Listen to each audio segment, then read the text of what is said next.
city is missing out on a great opportunity to capture a tremendous amount of money if they include B2 as zoning for the marijuana because of the TIF money.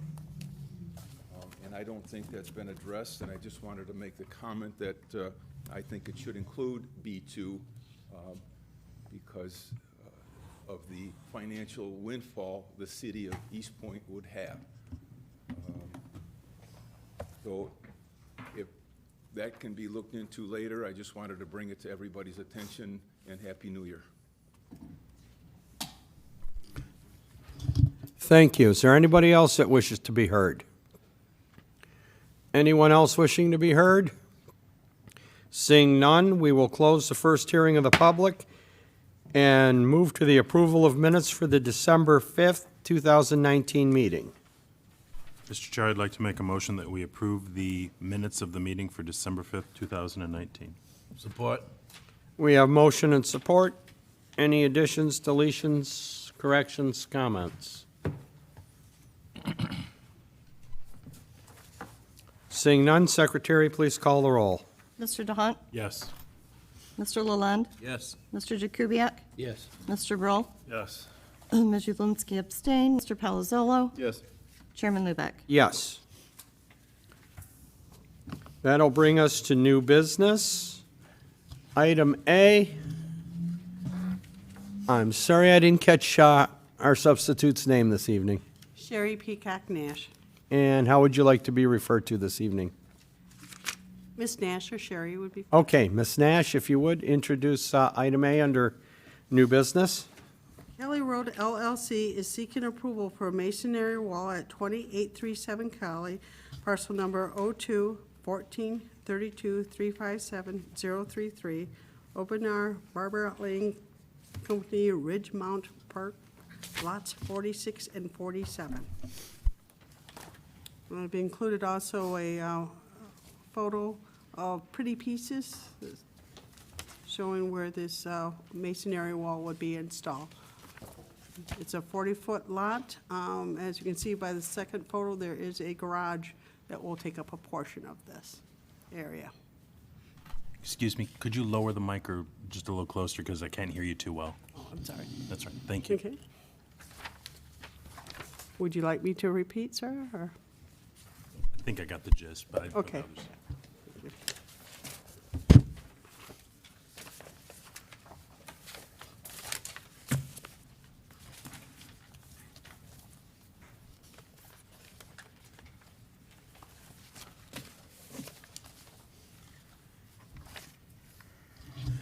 Ms. Haw, have you reviewed this and would you like to comment on it?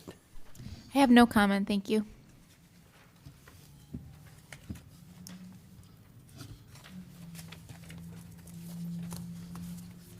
So just so I understand, they're just seeking approval for a masonry wall.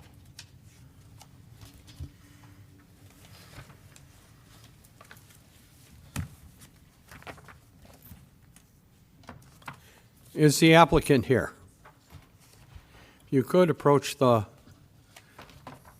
microphone and tell us about your application. Hello, Marianne DiStefano. I was just inquiring as to what type of wall exactly you wanted and where exactly you wanted. There's a garage. And I don't think, Could you please speak into the microphone? sorry. I said I need to know what kind of wall you want there or is needed there. And does it go in front of the garage as well, or do we leave that space open?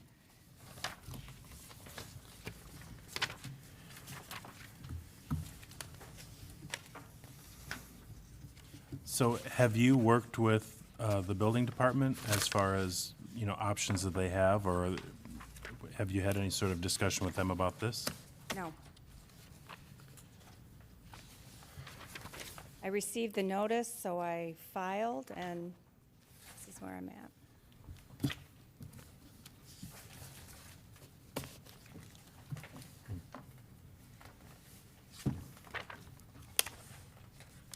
There's only about 17 feet of fence. There's a chain link fence, there's a little bit of wood fence that's kind of fallen apart. And you just bought this parcel? Oh, no, we've had it. It's been in the family for about, 60 years. Really? Yeah. How many, 60? It's been there. Did it, so I guess I'm curious about this then. How did we come to this point now where we have to do this? Was there some sort of trust dissolution or inheritance or something? So you just got a notice in the mail? Exactly. And your family has owned this? The new tenants actually got the notice, and they thought they had to do it, and I said, no. Okay, so there's been a change in occupancy. Yeah, well, there's a lot of changes in occupancy over the years, but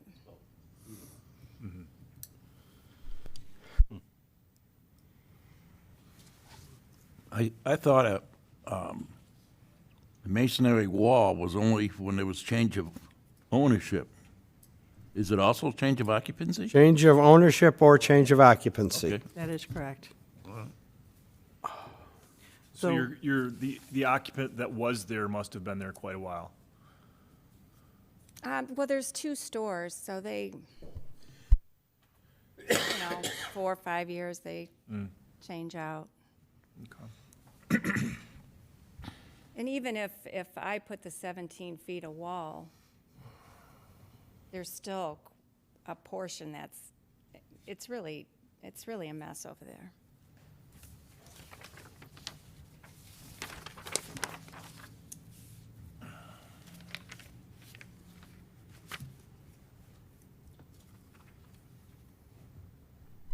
So you have submitted no formal plans to the city on this? No. It's just a wall. There's nothing else. Or a Well, tip- barrier, some sort of barrier. Typically, in these situations, a proposal is submitted to the city, which then has to come in front of the planning commission for Well, approval. I have this that I submitted with the little drawing of the wall.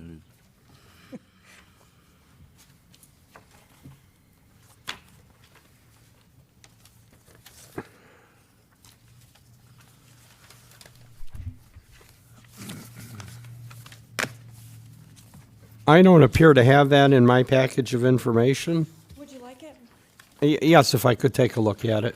It's on the Last page, Jeff.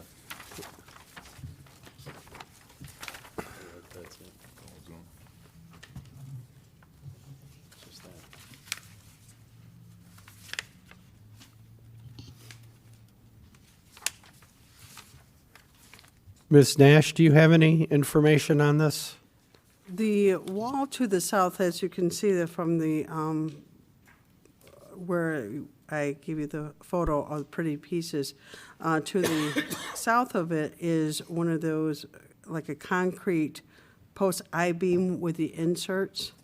And the one, you can see as you're looking at that photo, there's a piece there that will need to be infilled also by the adjacent property owner. So that's what is currently there. It's something like what we have behind here in City Hall. It's not as decorative, but it's like an I-beam, and then there's the insert that comes in here. So what you have is posts like every 8 feet, and then a prefab panel goes in between those posts. And it's masonry, of course. So it'd be consistent to the ones to the south. That would be the style. How much wall are we asking her to put in? About, I would say 16, 17 feet, because From we. the garage, Yeah, from the garage over, yeah. garage, Yeah, to that look, where the parking lot starts? yeah, because I'm assuming that the south of the building is your property line, looking by our assessing records. That's your property line, is the building facade on the Yeah, south? these two buildings, and then where the cars are, that doesn't belong to us, that area, so. Yes. So it's only about 16, 17 feet. I do believe these panels are 8 foot long, so she will be able to do like a 16-foot.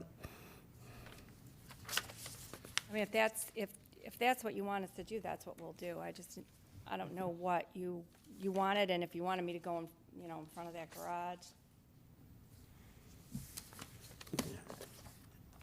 But yeah, I could put two panels in there, that's no problem. I don't see a need to go past the garage. I didn't think so either, but, Where it starts at the back of the garage and then 16 feet, that's all. First of all, the fence that you have there is illegal. okay. I don't think it's my fence, but. Oh, it's, all right, now, let me ask you something. Yours is just a cyclone fence? Yes, there's a cyclone fence, which is probably mine, but I don't know. Okay, then you're all right. And then behind that is a Yeah, kind of half fallen down wood fence. yeah. That will have to come out. Yeah, do I take that out? And the cyclone fence? You just take that down and put the cement wall up. Okay. And then, so my 16 feet are gonna end, and it's gonna be the same thing for another, I don't know, 10, 12, 16 feet that doesn't belong, I don't have to worry about that. Yeah. Okay, it's gonna be not pretty. And where, do you know where I get this? I would recommend having a conversation with the building department. They could probably help you out with this. Tell me where I can, Yeah, I mean, if you're okay with the masonry wall, then that's fine. You know, if you were saying you would like to do something alternate, then, then there's more discussion. But I would work with the city planning department, and they could probably help you a little bit more. okay. And I get a permit for that? Yeah, Yes. they'll be the ones to talk. Okay. We done? Is there anyone else that would like to speak on this item? Sir, if you're going to speak, you have to approach the podium, state your name, and sign in. Frank DeStefano. There's an existing wood fence that's on the homeowner's property. That's not our property that the cyclone fence is on, and the wood fence. Now, is it possible just to rebuild the wood fence? Because there's a nice privacy fence. Well, it was nice at one time. You were saying that there might be an alternative to having a brick wall put in there. Now, would we? There are alternatives, typically not wood fences as an alternative. What would the other? A vinyl fence, landscaping would be alternatives. This is something you should discuss with that property owner and also with the building department. Okay. To me, this is seeming that it's a little bit premature in that it's in front of us, in that you haven't really had this discussion with the building department. We did. And they had her fill out the. Well, when I went in, they had me fill this out in the picture and the drawing, so they really didn't tell me what I needed to know, which is why I had to come here. The ordinance states that it has to be a masonry wall, Okay. but Then there is, there are other options, alternate screening materials. So we would present something to the building department first, and then if they reject it, then we have the. well, if you would present it to the building department, they could, most of this probably can be handled administratively, but anything that is not a masonry wall comes to us. And if you're asking for an alternate screening material, and the neighbors behind are on board, and the city's on board, and everybody's on board, Oh, okay. hey, it's great. But it just, I agree with you. I think this does sound like it's a little early in the process, and because it looks like this was just done on the 3rd of December. Oh. Even masonry walls come in front of this commission for review. But it sounds like it wasn't exactly made clear that there is an opportunity for an alternate type of material, which you might be interested in exploring. So, Okay. yeah. Okay.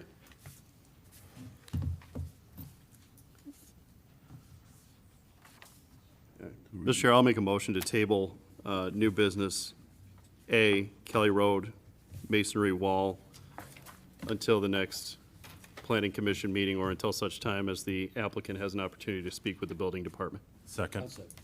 Okay, we've had motion and support to table this either until the next planning commission meeting or until the applicant has met with the city building department. Secretary, please call the roll. Mr. Palazzolo, Yes. Mr. DeHunt, Yes. Mr. Kubiak, Yes. Mr. Lalonde, Yes. Mr. Broll, Yes. Ms. Julinski, yes. Chairman Lubeck? Yes. New business, item B, Ms. Nash. Thank you. Sanjay Seth of Seth Investment LLC is seeking approval for a masonry wall alternative screening for 17200 10 Mile, 02-14-29-106-064 Halfway Manor, lots 1 to 7, for lots in all lot 8 to 11 inclusive. Also lot 486 of Assessor's Plat number 30. We actually have 2 screen walls that we're speaking of.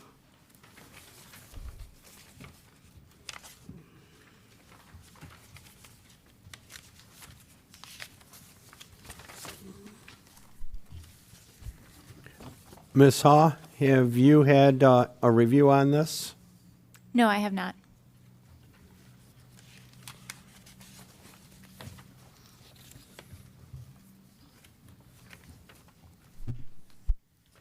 Is the applicant for this present?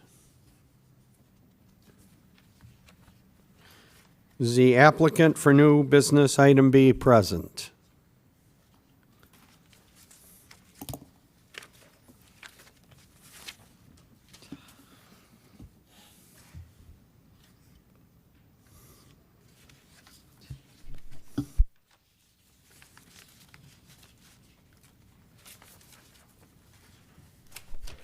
Is anyone wishing to speak on new business item B in the audience today?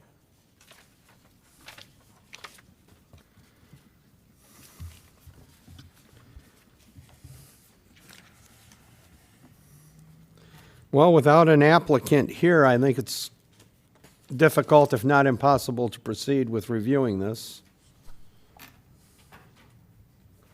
So a motion to table this would be in order. I'll make a motion to table Sanjay Seth at 17,200 East 10 Mile, Eastpointe, Michigan, Saxony Place, new screening wall. Support? When are you tabling that till? Next meeting. Yeah. Yeah, I think building department should contact them and please ask them to show up. I'm rather surprised he hasn't. So we will make sure that he knows about the February 6th meeting. I do believe it's our next one. So, yeah, we will notify him. If he doesn't show up again, we might not be as accommodating. Understand. Yeah, I'm rather surprised he's not here. Okay, there's been a motion and support to table. Secretary, please call the roll. Mr. Jakubiec? Yes. Mr. Lalonde? Yes. Mr. Broll? Yes. Ms. Julinski, yes. Mr. DeHunt? Yes. Mr. Palazzolo? Yes. Chairman Lubeck? Yes. New business, item C, Ms. Nash. Review Section 50-70 minimum floor area and Section 5169 exterior building and wall materials to allow a great variety of house sizes and appearances. There is a memorandum from Mary Van Heeren on November 19th, and also in your packet that I handed out earlier, item C, it talks about certain requests for the exterior walls, some wording suggesting from staff.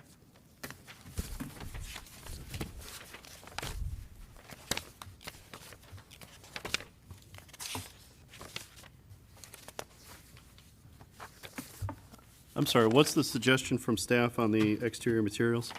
On the Where is that? exterior material on item C, request exterior building for residential only, of course. Would like Planning Commission prepare a proposed amendment language allowing modification to allow for flexibility for city attorney and economic development manager to finalize. Specific to Section 50-169, exterior building wall materials appearance 2A criteria, allow 100% metal exterior, restricted to only residential shipping container homes.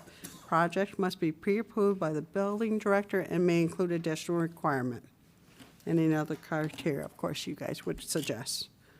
And of course, changing the square footage also, from 888 square feet to 600 square feet for the minimum size home. have a question about the shipping container homes. Yes. Is this really a thing, or are we going down It the is tiny really a homes thing. road again? I was an inspector for Royal Oak for 24 years, and we actually had one come in. In to it. 24 Yeah. years, you had one.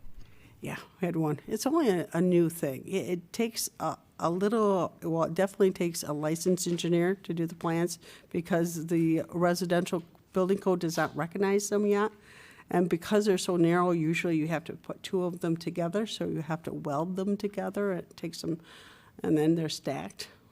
Has there been credible interest in this within the city? Well, we actually have an opportunity through Habitat for Humanity that we are vying to get this special grant to award. In fact, on your packet is our timeline trying to get this approved in time to be able to consider for two of our lots to get these container homes. I was allowed to see a secret little sketch of it, and it looks really interesting. They're having a couple of the container homes put together and then put an addition on. And it's an attractive little house. So, you know, tiny homes, I think, is definitely a wave of the future. I know I got a couple kids in college that's going to have all those college loans that are going to have to pay them back. So I think these, to be able to afford your single-family homes. I'm sorry, do you have any more detail on this grant, this project between Habitat for Humanity and the Ford Foundation, or Ford Fund? No, I'm sorry, I do not. I just heard them talk of the meeting. I was not involved in the meeting. I don't know, Mr. Albright, were you involved in that meeting at all between Habitat and Humanity? Okay, so But we don't know if there's this is a demonstration project of some sorts, or some kind of new... Yes. No, they do not yeah, I think they're definitely city-owned lots that we have, but those specific, I am so sorry, I do not know that. So they're not going to look anything like the houses that we have here? No, the shipping container will be visible. So you'll be able to see, you know what a shipping is? It's actually a metal box that they put on that's An actually 8 used by for, 20 by you know, 8.5, shipping and so 9.5. forth. It's definitely a very modern, very sleek looking. Is there a specific location that you're going to put these in? I- Because I would like to see them, you know, in an area where there would be all container houses. I don't think- Not popping one in every once in a while where you have an empty space. I don't think she has that information yet, No, Mr. Kubiak. I'm sorry, I don't know. I know they have a couple of lots that they're considering, depending on if we can get this ordinance changed. And like I said, Mary was hoping that we could have a public hearing by February 6th and have some input for you for ordinance changes. I'm assuming because we've got a timeline involved here that there is a level of urgency? Is that Yes, there is.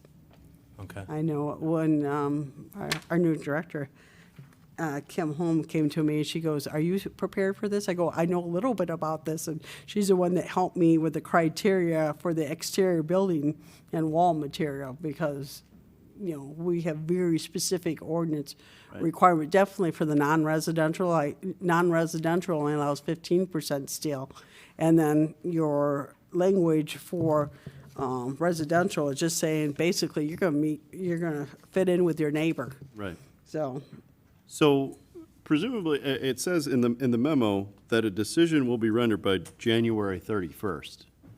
yes. So if we're not even going to get to a final recommendation until our next meeting in February, then presumably whether or not we change the ordinance doesn't really matter for the purposes of this Well, grant. from my understanding, because there's such a tight deadline, that if we don't, the January 30th meeting, I guess if we can't meet their deadline, we might not be able to get the grant. I'm not really sure. Okay.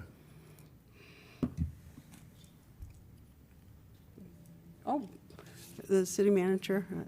I'm going to stand up, it's a lot easier than me talking in this. What I can tell you, I did not attend the meeting, but I have listened quite extensively to what you're talking about. These homes are not just metal boxes plopped down in vacant lots. They have had top four designers take a look at using them as a basic construction. Floor plans are very unique. I hate to admit, I've been shown the lots, but I didn't quite know where I was when I was being driven around. One of the lots is a double lot on a corner. So as you would face it, it's got a long, long lot that will not crowd the other neighbors. There's the concern about exactly what one of you mentioned about how does that fit with the other homes.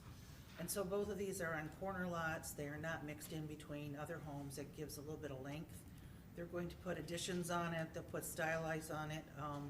It will not look like what people might think of container homes. I can tell you that I've taken a trip down to Detroit and I've taken a look at a 2-story container home that was built. They're building some more. They're building tiny houses. I've photographed all those. Really, I did them for my former employer because we were looking at the same type of thing, container homes, tiny homes, affordable homes for people. So I came back home to Detroit, took all those photographs and took them back to my former employer to show them what successes we've had in this area. So what Kim is asking is for your approval to go forward, not necessarily, yes, let's build this, but Habitat will be comfortable in granting us, allowing us to go for this grant if they realize that the Planning Commission is on board. And on board for, recommending that, yes, there could be alternatives, yes, there could be different sizes, metal. They don't need an absolute today, but they need to know that you're willing to work with them. And Kim wasn't here tonight. She thought she was at the end of the agenda, and she thought she'd still be here at midnight. So I apologize for her not being able to be with us this evening, but I can assure you that I also took a look at some of the potential sketches. And these designers are the same guys that build really sleek cars. And so they've got some pretty good, really sharp ideas, but they're all concept. And that goes, for saying as it gets a little bit closer, but both lots are on the corner, to my knowledge. And they'll both be easy to access. Okay, you said one of them is a double lot on a corner? One of it is, how you've got I'm just gonna use an example of a 40-foot lot, and it's on a corner, so it's really 2 lots. It's a lot on one corner, a lot on the other, so if you're coming down a side street. So it's 2 40-foot lots. Well, that was my, Not side by side is 80, but 40 and then super deep. Imagine So a it's a, 40-foot lot. it's a 200 by 40 or so? It's really narrow but long, and so they would put one of those homes on the corner, not facing a street, but facing the side. And that would allow for expansion of putting in a porch, putting in some connecting areas, because I'm trying to remember now. Had the one home and the other container, and then built a kind of a hallway between them and roofing, so it's very sleek and very attractive. But those are concepts, it's not the actual building. it just seems to me kind of a waste of a lot that size to put something that's even smaller than our smallest requirements on. Yes, it does not have to go on both lots, but those just happen to be 2 back-to-back that the city owns. So those are potentially proposed lots. They don't have to be those lots. Those are just the ones that the building department and the economic development director identified as potentially the lots that these homes would fit on very nicely and still allow for a nice side yard. But again, no definite. We have many lots in the city that are available. So that certainly could change. Corner lots. And this is a habitat project, so presumably this would be for a low-income family who wasn't able to These are homes qualify. for veterans. Yeah, That is the goal on these particular homes. They're veteran homes. yeah. But going forward, we don't know, but Habitat's very excited about coming into Eastpointe. They're looking for a community, and other communities are vying for these dollars. So it's pretty exciting that they're willing to consider coming here and creating a beautiful home for a veteran. Do you know what other communities are in consideration? I don't, I'm sorry.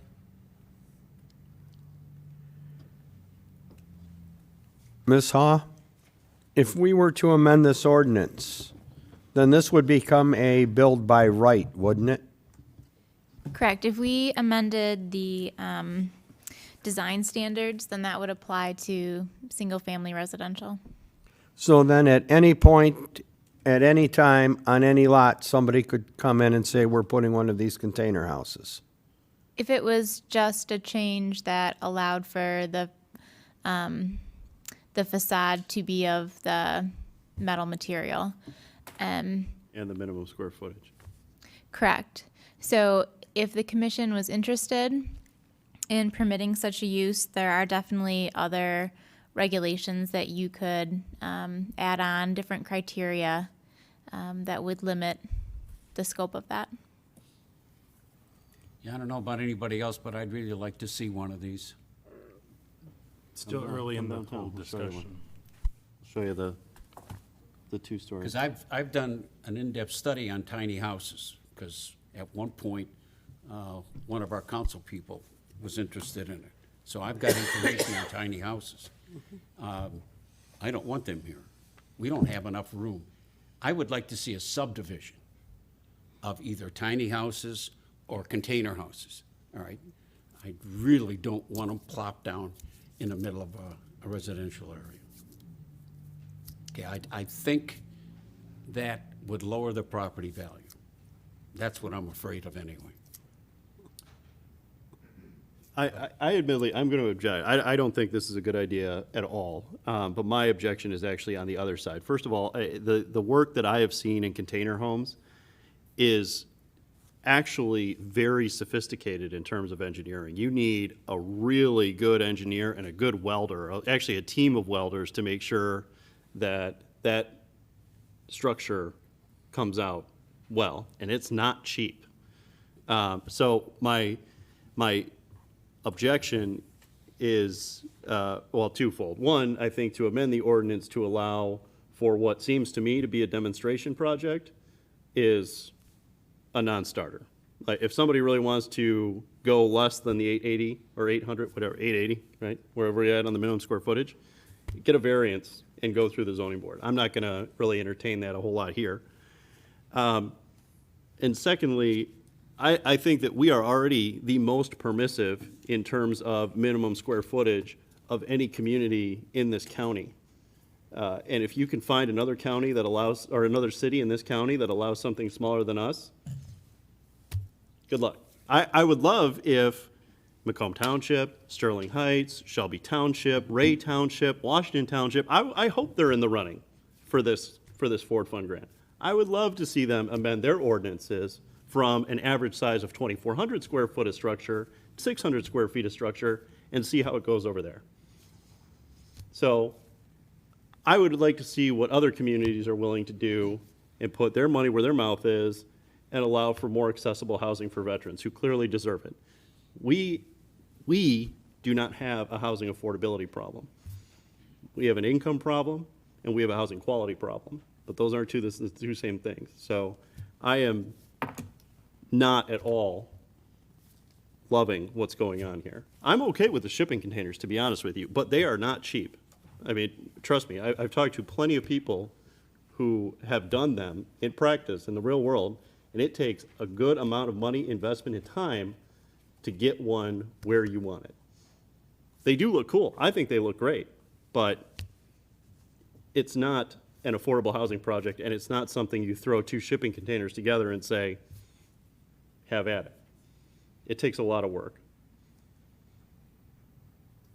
So, I'm not too keen on this idea. Me neither. I'd like to see the sites identified and then ask the neighbors what they think about it. I'd be curious to see, because most people don't like change, even though it's progress. It's a thing of the future. Well, that beautiful project that came before us over a year ago, now that I like. And the neighbors were still adamant about it. Now, I don't think they would buy into this. I really don't. And seeing I'm here to protect the interests of the people in this community, I don't think this is a good idea. I think any outright amendment that lowers the standards for the minimum square footage of a detached single-family structure is inherently a bad idea for what sounds to me like a demonstration project. I don't think that's prudent at all.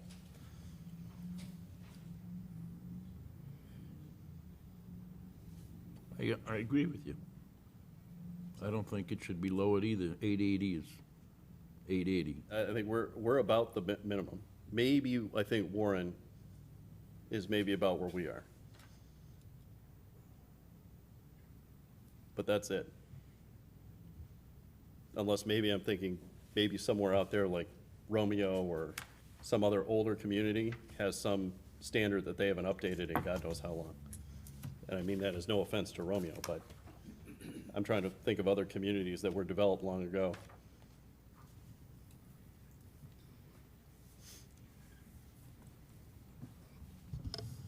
I think if I owned a house and I had a container house, if I owned a house that was a brick house and the house next to me was tore down or the lot was vacant or whatever and a container house came up, I might not like it.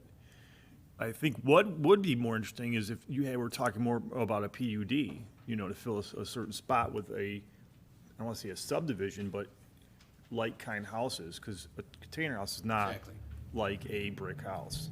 To me, that's the difference. I think that there are opportunities for container developments in Eastpointe. I just don't think it exists as a detached, single-family structure embedded in neighborhoods which in our world are already built out and largely consist of brick or wood-framed housing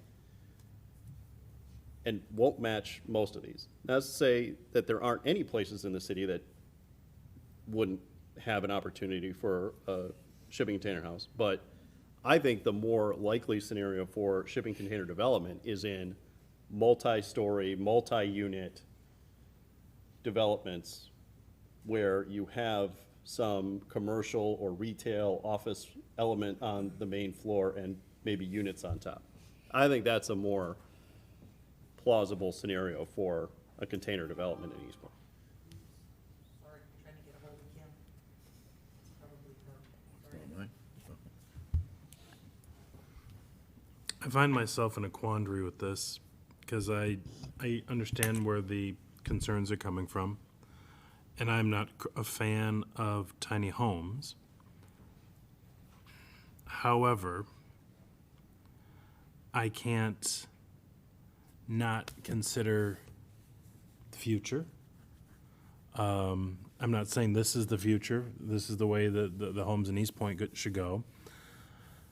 But I like the idea of helping veterans out in our community, bringing them in. I like that a lot. I do agree. I don't know if I would like to have a container home plop up suddenly next to me because of the opportunity. I just don't know. I do agree that a group of them in a PUD, to Mr. Broll's point, would be quite fascinating. And the first thing that comes to mind is Mount Shamrock, the old Kelwood building. Had that mound of dirt not been there, that could have been a perfect area for something like this. I'm having a hard time with this one because I agree with what my fellow commissioners are stating, but I'm also, I like the idea of bringing Habitat in some capacity because I think they do good work, and I can't think that it would hurt our city. But I don't know if I would like to see them plop up right next to me. There's a certain amount of, our city is nice from a home's perspective because you can drive down, for the most part, there are some areas, but you can drive down a street and they really don't look alike unless you get into some of these areas where the exact same home was built because some guy had 5 lots. But there is a little bit of character to our city.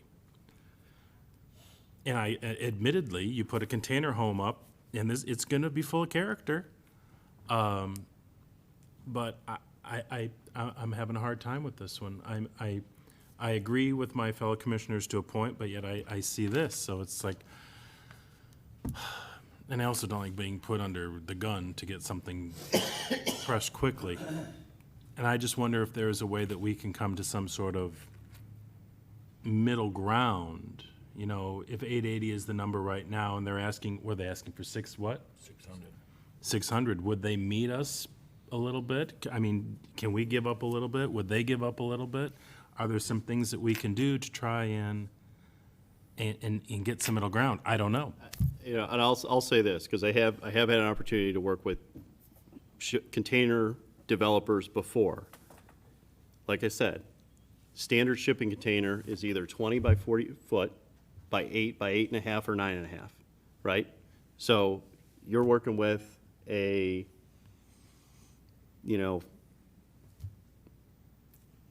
if it's 8 by 40 feet, then it's 320 square feet in that one container, and they'll put another container next to it, right? So you've got closer to the 640.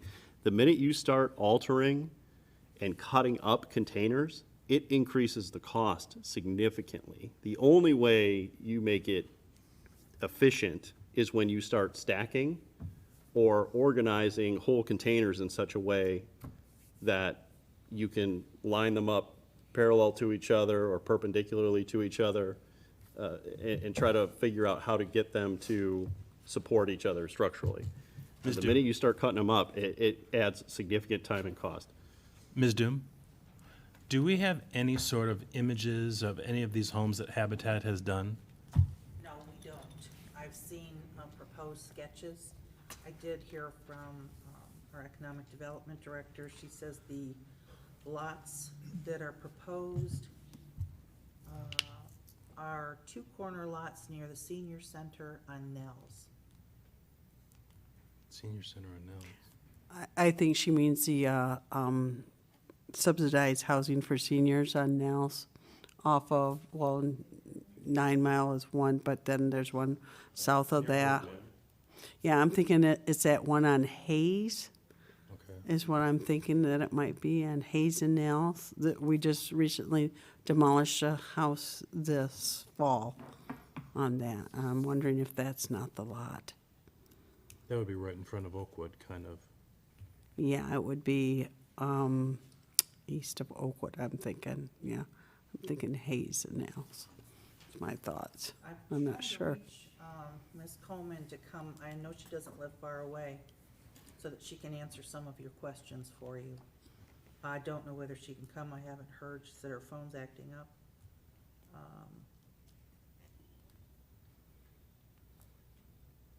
Oh, she thought it was at the end of the agenda.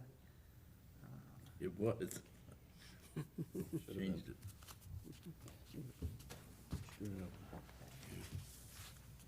Would you like her to come and talk to you a little bit more in detail? No, No. No? I think we should take a vote.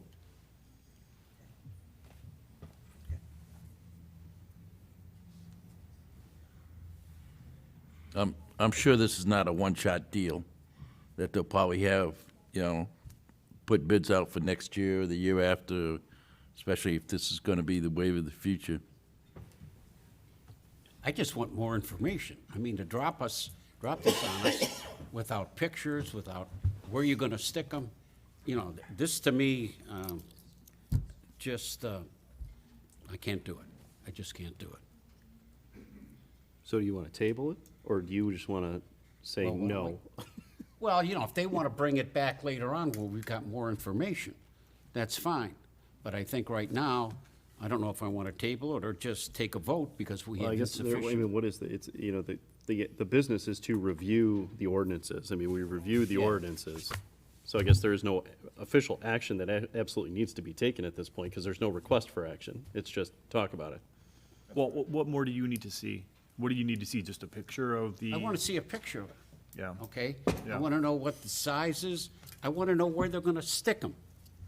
You mean Okay. the actual physical location? Well, yeah, I don't want them dropped in next door to me But or the- behind me. I think that's the thing though, right? And I think Mr. Palazzolo alluded to that. Once you change the ordinance, it doesn't, it can be dropped in next to you. It Well, can be that's dropped it. in anywhere. Yeah. I think if you're interested in a container house and there was the right location, and I might be wrong on this, but maybe that particular location could be zoned as a PUD in itself. Maybe I'm wrong on that, which would allow for a lot of variation that doesn't fit in our normal ordinance set, so.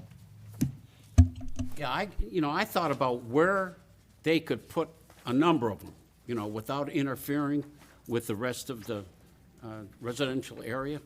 I couldn't think of any. Unless you get rid of the playground over at some of the schools. You know, other than that, I don't know where you'd put it. We've used up, you know, the two places where we now have multiple dwellings, okay, that are similar, those are gone, okay? People have built on them. Either one of them would have been a good place for a container home. But I can't think of another location. And I definitely do not want them plopped in my neighborhood.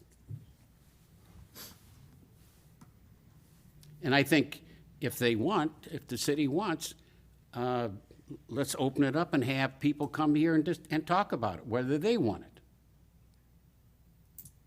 You know, if we're gonna do something like this and it's gonna affect the residents of this community, I think they should have a voice. Well, I think that's the point, is that they would try to get it on the February agenda for the public hearing, so on and so forth, and we could, you know, talk about it then. But, again, to me, if we're going to make changes to the ordinance, my primary interest would be in allowing shipping containers in non-residential areas, and I would entertain that discussion. But I'm not necessarily looking to amend the ordinance for residential districts at this point. Me too. And I'm not, and by residential districts, I particularly mean single-family, detached single-family residential districts, our R1 district. And I'm in no way, shape, or form going to support lowering the minimum square footage threshold on a detached single-family residential structure. I'm not, so. Well, you want to I don't just think we, table it? I don't think we should table it. Sure. Because that means we have to bring it up Well, again. there's not, like I said, I mean, there's nothing really to table. The agenda item just says review, so they're not asking us to officially do anything. I think they're just trying to get a sense as to whether or not we would be interested in entertaining a proposed ordinance amendment in February so that they could start writing something and then get it on the agenda and have a public hearing. Would you like to schedule the public hearing on February 6th to get feedback from the public and get it advertisement out? So here's my only concern about that. Okay, I think it's great to do a public hearing, but very few people come. okay. The only time we seem to get anybody for a public hearing is, you know, if we're talking about marijuana, or we had the discussion when they were putting up the Deerfield project. That was one of the few times we actually had people in here. I hate to say it, but my concern is, I just don't think people are gonna care enough to come for a public hearing. I wish that I were wrong. I wish that people were gonna get active and involved. But, you know, that said, if the city dropped a letter to everybody around the properties that they would like to propose as a container home property, I would certainly love to hear what those people have to say. So if you've identified 6 to 7 lots in the city that could be candidates of it, then I would certainly love every one of the people that are around those homes, within view of it, I'd love to hear what they have to say. And if they're for it, and they would support it, then that you might get more results from a public hearing that way than just hoping and praying that somebody would show up. We'll be willing to do that. But I think taking a step back, I mean, we're gonna have a public hearing. A public hearing exactly about what? Like, what language would we actually ask Ms. Haw and Mr. Albright to try to cobble together in the next couple of weeks? What are we asking them to amend?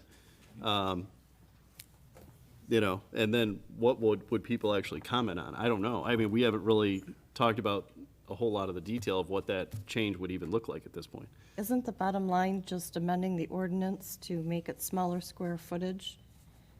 And the exterior wall finishes. don't want to do anything like that. You're opening yourself up. So a public hearing isn't going to change the ordinance. That's going to be us if we want to or not. Shouldn't we decide on that factor first? Right. What are we changing? What are we going to, what are we agreeing to put forward for a public comment and discussion later? I think we should ask the people if they would like container houses in this community. And let's see what they say. Okay. I don't think it's a bad idea to throw it out.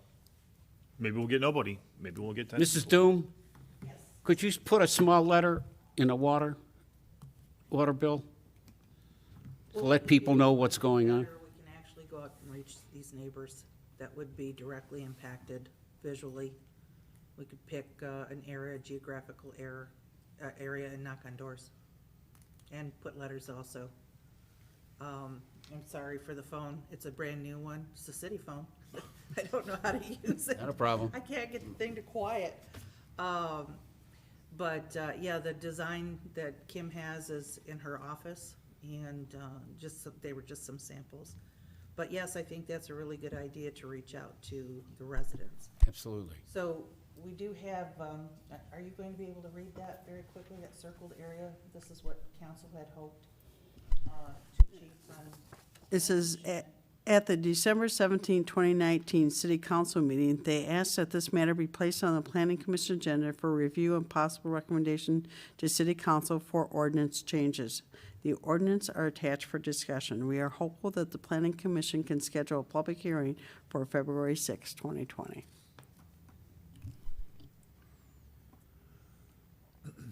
I'm all for a public hearing. On what? And container On- house. On, Yeah. hold on. Two things. Which ear is it again? This one? Anyway. Both. No, both, yeah, right.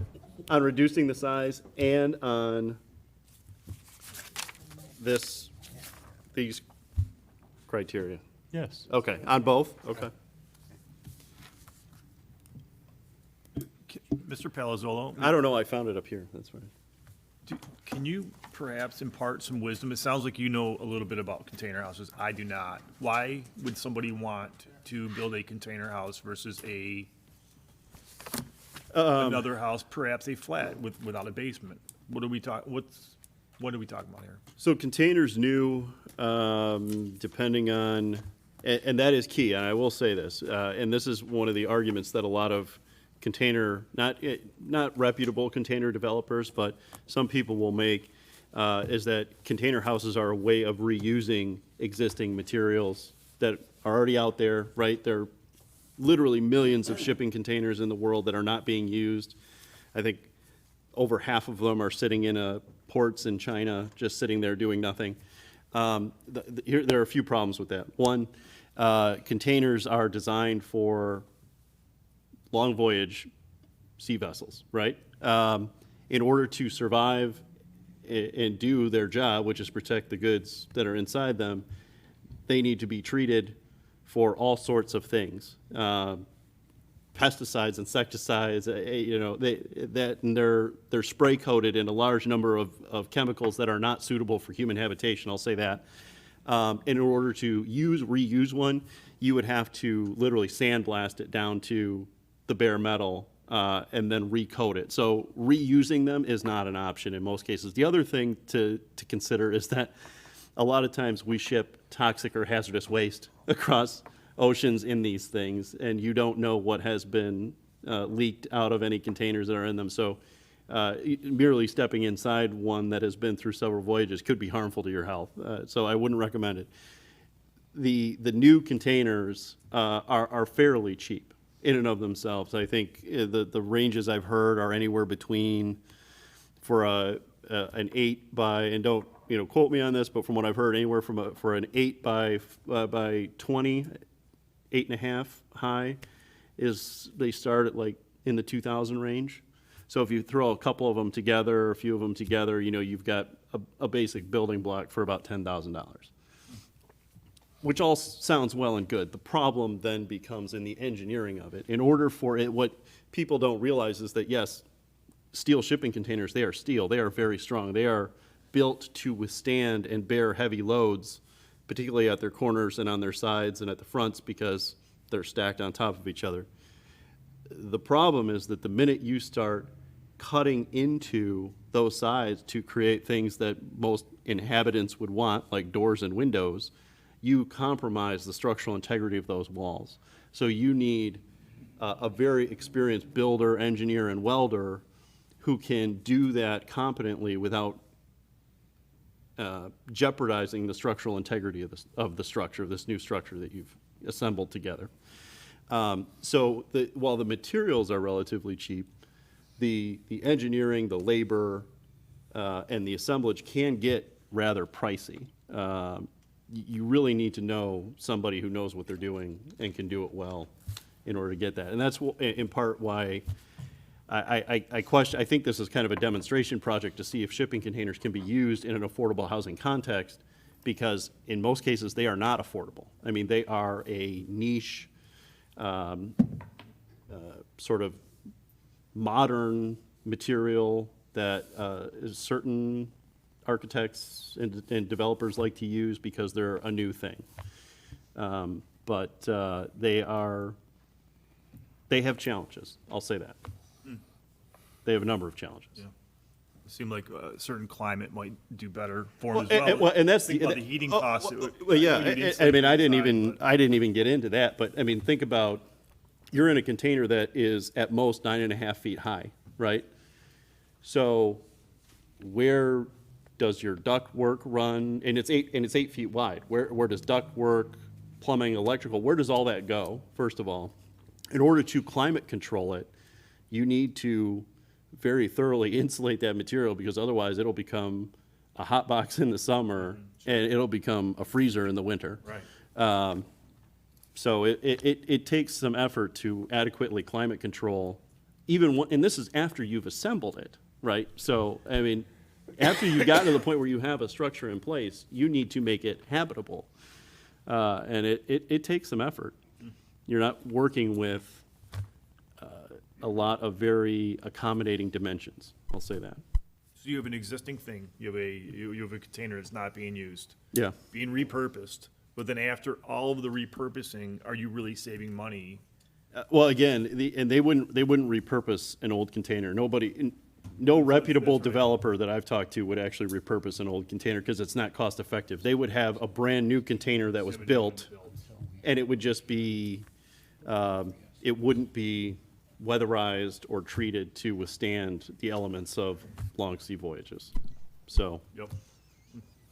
but, Well, listening to all this discussion, I find that for Habitat for Humanity and the Ford Fund to do this with this type of material doesn't seem that advantageous. I think, like I said, I think it's just a demonstration project. They're gonna see if they can make it work, and maybe they can.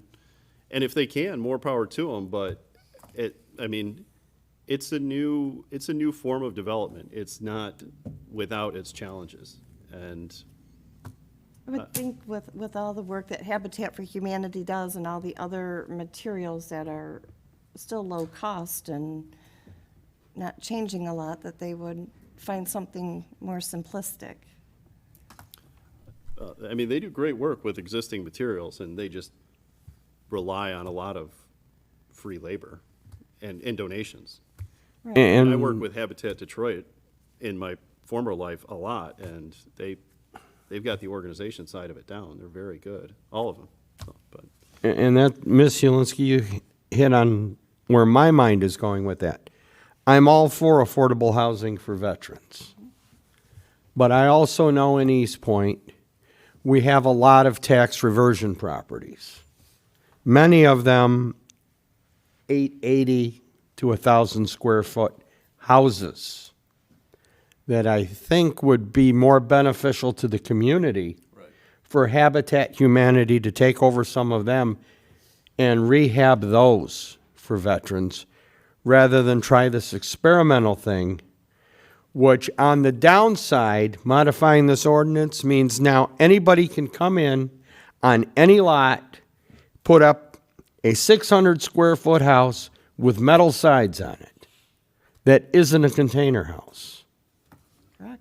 So, I mean, it's like you're just throwing everything right out the window on, as Mr. Palazzolo says, an experiment. To me, that just does not seem wise and prudent for the city of Eastpointe. I agree. So is city council waiting for a recommendation from us? Is that what they asked us to do?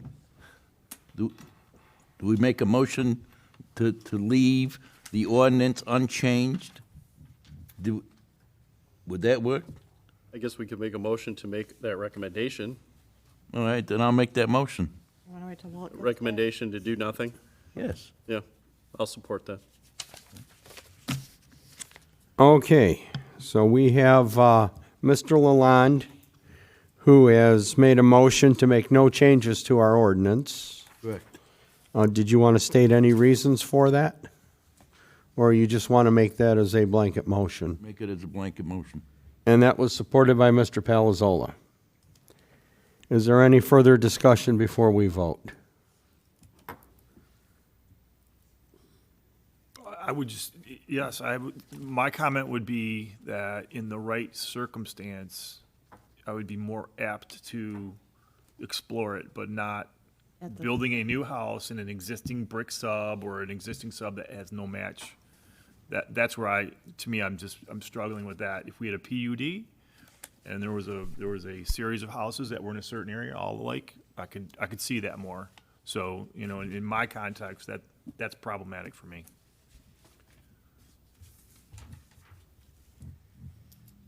I'm thinking along the same line. If you could put something like this in front of me, maybe as a special land use, where we would have to review every aspect of it and make a recommendation to council, where they could review every aspect of it before making a decision, I might be thinking different about it.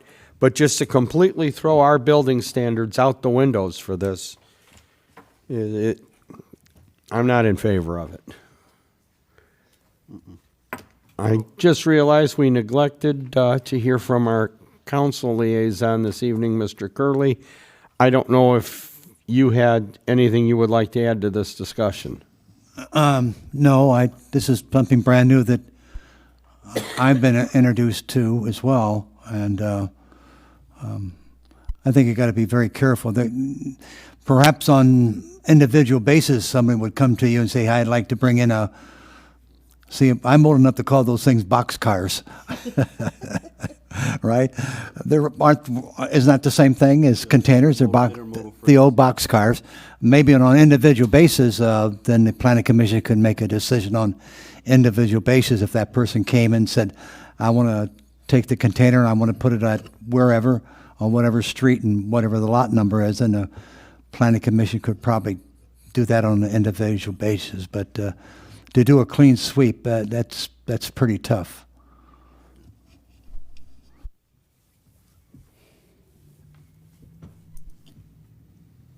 Any other commissioner comments? I can go with that. If we approached it on an individual case-by-case basis, I could work with that, as opposed to, as it was just stated, a blanket rewrite of an ordinance. I think that would be a smarter bet. Because the other question then becomes, if we lower the standards, does this suddenly mean you can start moving mobile homes into properties? Those are, in theory, they're metal sided. They could be less than 800 feet. It makes you, it can't be just a blanket coverage. And I absolutely love everything about what Habitat does. And I do like the concept, but I don't agree that we need to completely drop all of our standards to do this. Now, if we can approach it on a case-by-case situation, these 7 lots, if those are the situations, then we just approach it. 2, whatever it is, whatever the lots are, we just approach it on a case-by-case situation and see if it plays in well. Maybe it's a situation where you get a public hearing talking about each development and find out what the neighbors have to say. And if the neighbors are behind it, then, we go ahead. But we can't just whitewash the whole ordinance to allow for this. Any other comments? Secretary, please call the roll. Mr. Lalonde? Yes. Mr. Palazzolo? Yes. Mr. Jakubiec? Yes. Mr. Broll? Yes. Mr. DeHunt? Yes. Ms. Julinski, yes. Chairman Lubeck? Yes. Okay, that brings us to new business, item D, approval of the Planning Commission's 2020 calendar of meeting dates.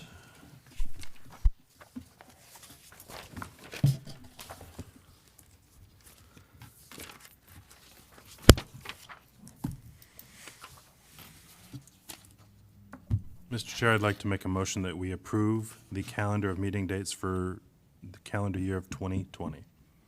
Second. We have motion and support. Is there any further discussion? Seeing none, Secretary, please call the roll. Mr. DeHunt? Yes. Mr. Jakubiec? Yes. Mr. Lalonde? Yes. Mr. Broll? Yes. Ms. Julinski, yes. Mr. Palazzolo? Yes. Chairman Lubeck? Yes.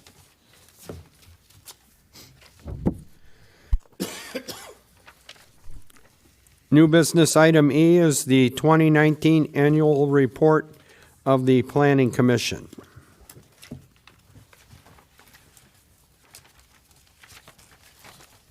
Are there any comments, questions? Well, I believe if we have any questions, we may be at a disadvantage without Ms. Van Haren here this evening. No offense to.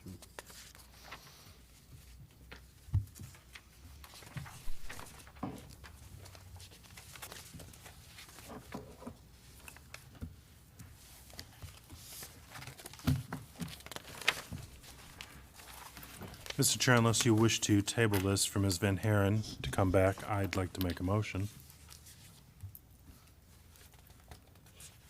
And that motion is? That we approve the 2019 annual report of the Planning Commission draft. I'll support that.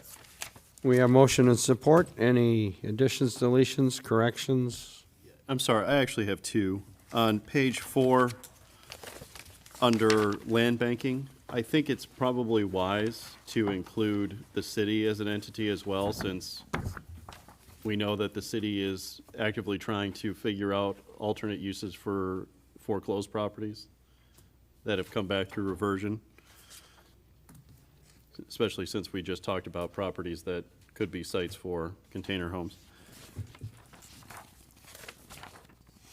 Tim, I'm sorry, where? Page 4, that you should add under land banking, the responsible party is not just the DDA, it's also the city. Yeah. Because I don't see why the DDA would be involved in non-DDA properties. In that, in order, I mean, the DDA would only acquire title if it was reverted from the city anyway, so really, it's, the city is the first, has the first refusal. Unless there's some agreement, I don't know, Mr. Albright, is there some agreement that the city has with the DDA to automatically transfer over ownership of properties that come through reversion? I'm not aware of any. Okay.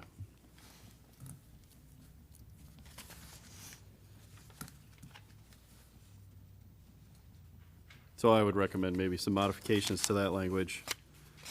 The second recommended change, well, actually, no, I don't intend it as a recommended change in terms of the writing in the packet, or in the report. But I would like to stress that on page 6, the capital improvement program is rightfully a responsibility of the Planning Commission under section, Ms. Ha will correct me if I'm wrong, 65 of the Planning Enabling Act, 67, 63, it's an odd 60 number. Somewhere in there, there's a responsibility under the state law that says the Planning Commission shall have the responsibility of the capital improvement plan. And yet, to my knowledge, since I've been here, we have never seen one. So I would like to make sure that if we're listed, we actually have the responsibility to review that document. So it's more of a comment, but I think I remember seeing this last year as well.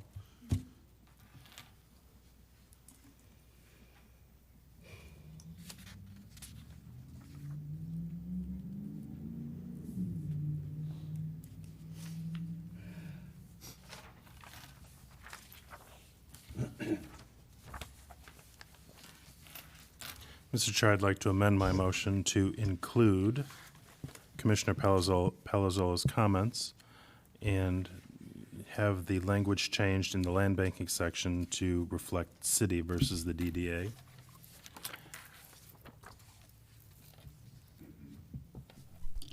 Okay, who supported that motion? Second. Was it city and DDA you wanted, or? Well, I mean, I guess if there's no indication that DDA is actually doing any land banking, and ultimately, I would assume, I haven't read it, but somewhere in the DDA articles, I am sure that there is a provision in there, because they all have it, that says, we reserve the right to actively manage, lease, sell, own, acquire property within the district.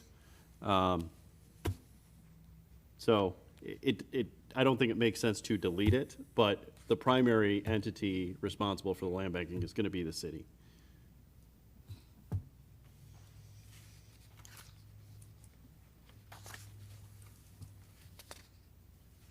So you're suggesting, or you're, To add the. just to modify the yes, language to add the accommodate. verbiage in, what- yes. Okay, all right, we'll second that.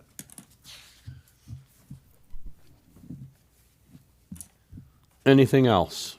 Are we changing capital improvement or leaving that as It's is? not really a change, it's just, the report is correct. It's, It was just a commentary. yeah, it's my unsolicited commentary. All righty. Anything else? Secretary, please call the roll. Mr. DeHaan? Yes. Mr. Broll? Yes. Mr. Lalonde? Yes. Mr. Jakubiec? Yes. Mr. Palazzolo? Yes. Ms. Julinski, yes. Chairman Lubeck? Yes. That brings us to new business, item F, that was added earlier this evening, the election of officers. There are 3 officer positions: chair, vice chair, and secretary. Mr. Chair, I'd like to make a recommendation that we nominate Sheila Ulinski as secretary. Second. We have motion and support for Ms. Ulinski to remain our secretary. Ms. Ulinski, are you willing to serve in that capacity for another year? I would love to teach someone else my skills. They're just not transferable, though. Well, holding that position for another year would not preclude you teaching somebody those skills. Mr. Jakubiec. I accept. Are there any other nominations for the position of secretary?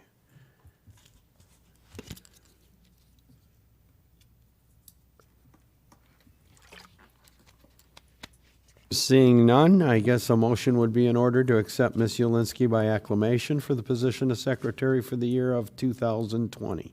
I'll make that motion. Second. All right. Ms. Ulinski, please call the roll. Mr. Lalonde? Yes. Mr. DeHaan? Yes. Mr. Jakubiec? Yes. Mr. Broll? Congratulations, Jess. Ms. Julinski, I abstain. Yes. Mr. Palazzolo? Don't ever leave us, yes. Chairman Lubeck? Yes.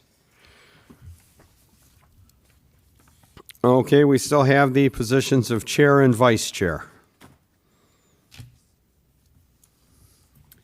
I'd like to make a motion that we pick Mr. Palazzolo as vice chair.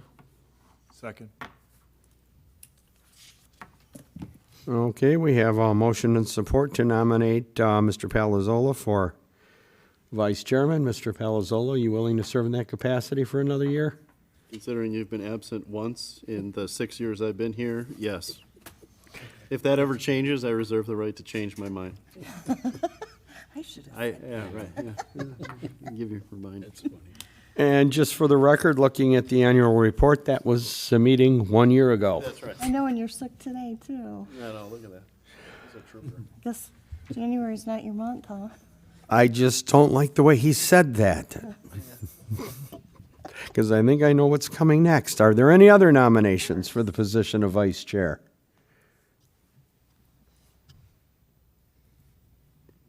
Seeing none, I guess we will be voting on accepting Mr. Palazzolo by acclamation. Secretary, please call the roll. Mr. Jakubiec? Yes. Mr. Broll? Yes. Mr. Lalonde? Yes. Mr. DeHaan? Yes. Ms. Julinski, yes. Mr. Palazzolo? Yes. Chairman Lubeck? Yes.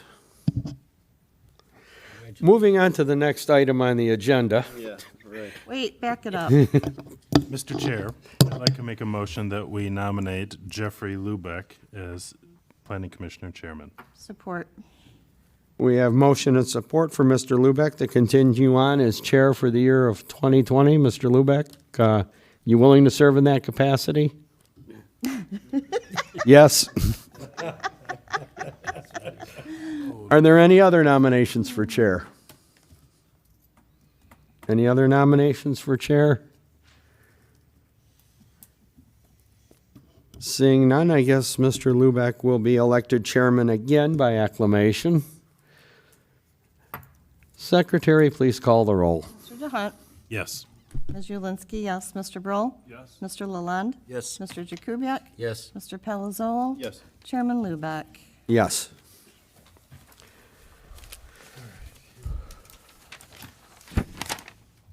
All right, that takes us back to unfinished business.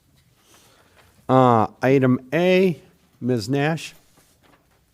Unfinished business, item A, proposed zoning ordinance text amendment to section 50-221, off-street parking spaces, layout standard, construction, and maintenance.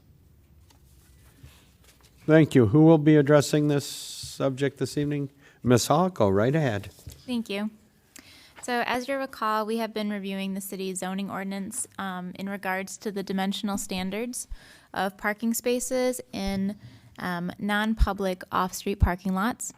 And at the December 2019 Planning Commission meeting, a public hearing was held, and while there were no comments from the public, the draft text was discussed at length by this board.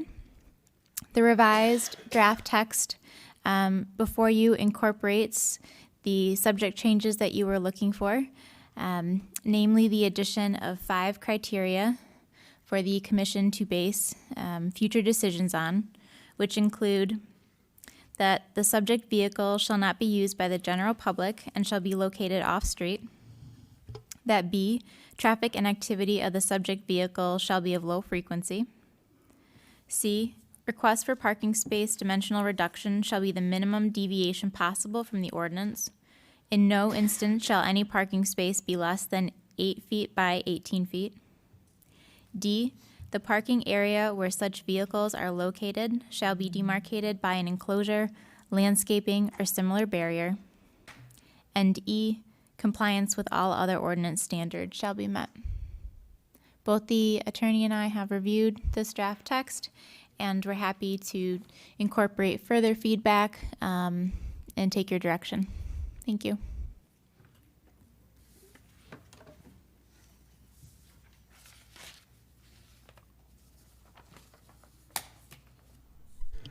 Are there any questions for Ms. Hall on this? Ms. Hall, I have a question for you. In the first paragraph, the statement says, but not limited to vehicles in storage awaiting repair and subsequent pickup by their owners. Is there any value to and subsequent pickup by their owners? Is there a reason? I was trying to think back if there was a reason why we included that type of verbiage.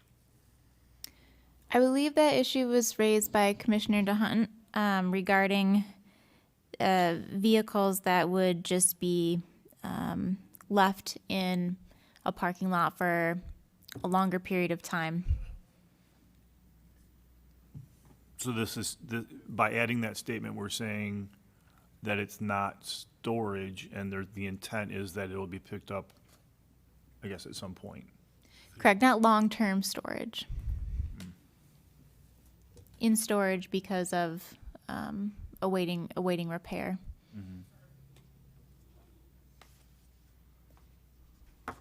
Mr. Daunt, does that meet what you were trying to achieve? Yes. Okay, all right. Okay.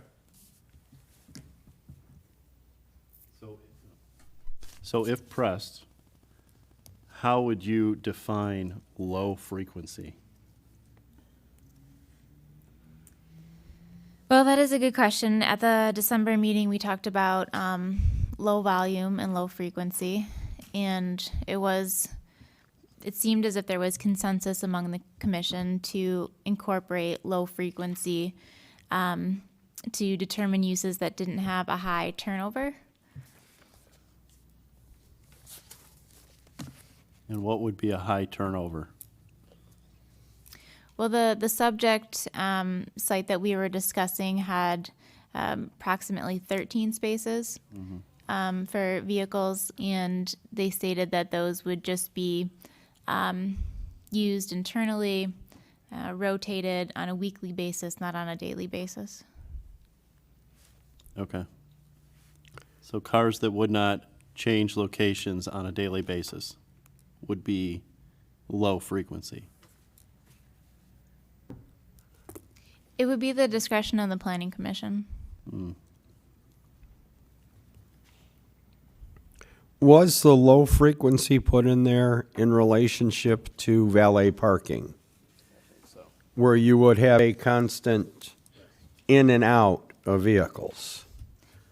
That was discussed at the last meeting, and at least it was our understanding that that was not something the commission would be interested in allowing this for.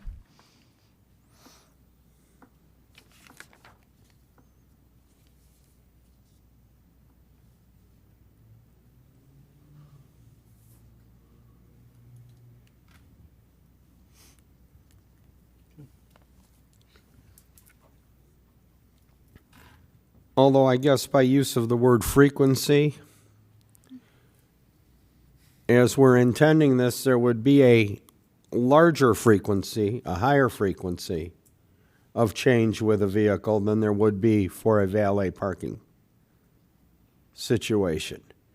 Because the person would drop their car off, it would be moved into the lot, removed from the lot to be repaired, moved back into the lot, and then removed from the lot when the customer picked it up.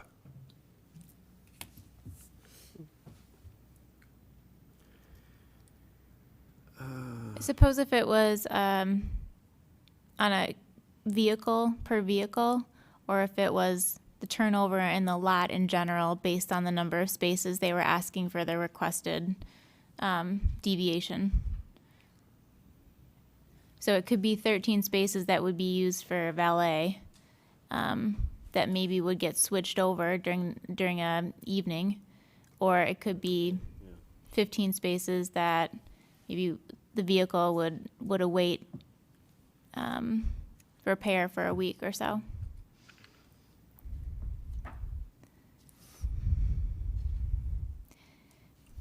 It could vary. Mr. Chairman, the planning commission could also include a definition, if it chose to do so, of low frequency to provide guidance. It seems like you have one that you're looking at. Is that? I'm looking. I was gonna say, I think, In the process. you look like you found one.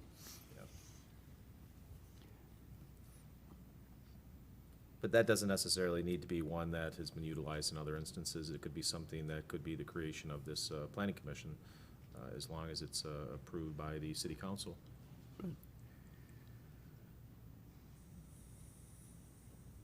Yeah. But I recall, Chairman Lubeck, like you said, the intent was to stop people from turning things into a valet parking lot. That's what I recall. Where every day, presumably, every car in that space would turn over at least once.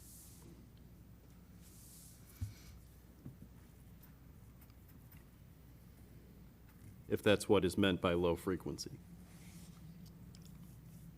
That cars would not turn over, all the cars in the lot would not turn over or move on a daily basis.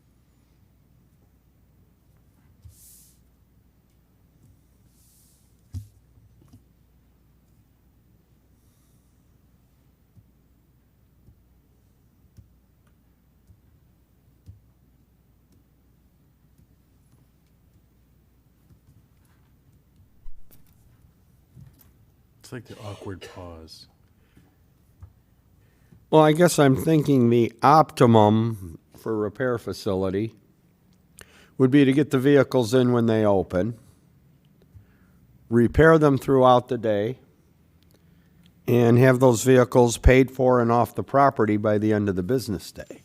That's not always the case, though. No. I'm not saying that is the case, but I am saying ideally. that is a good model for a repair facility, is to not have vehicles sitting there. Yeah, there are times a vehicle may have to sit there because they have to order parts. They may be waiting for an insurance company to approve the repair. There are reasons it would mean the vehicle might stay there longer than a day.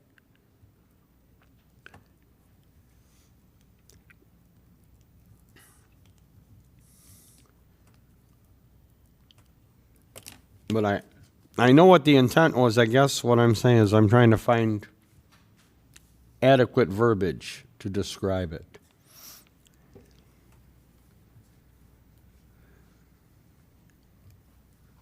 I guess ultimately, if Mr. Albright feels comfortable with it, then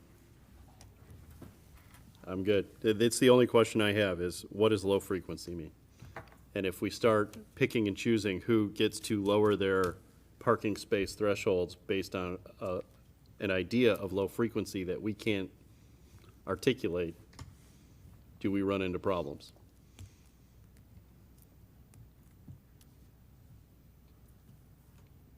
What are we defining low frequency as? That's, yeah. That's the question.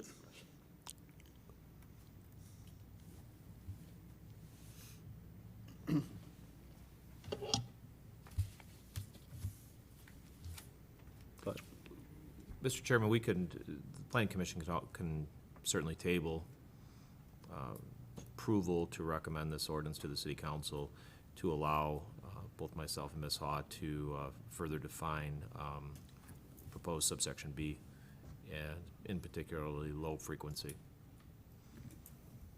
Just a question, could we use less than a week?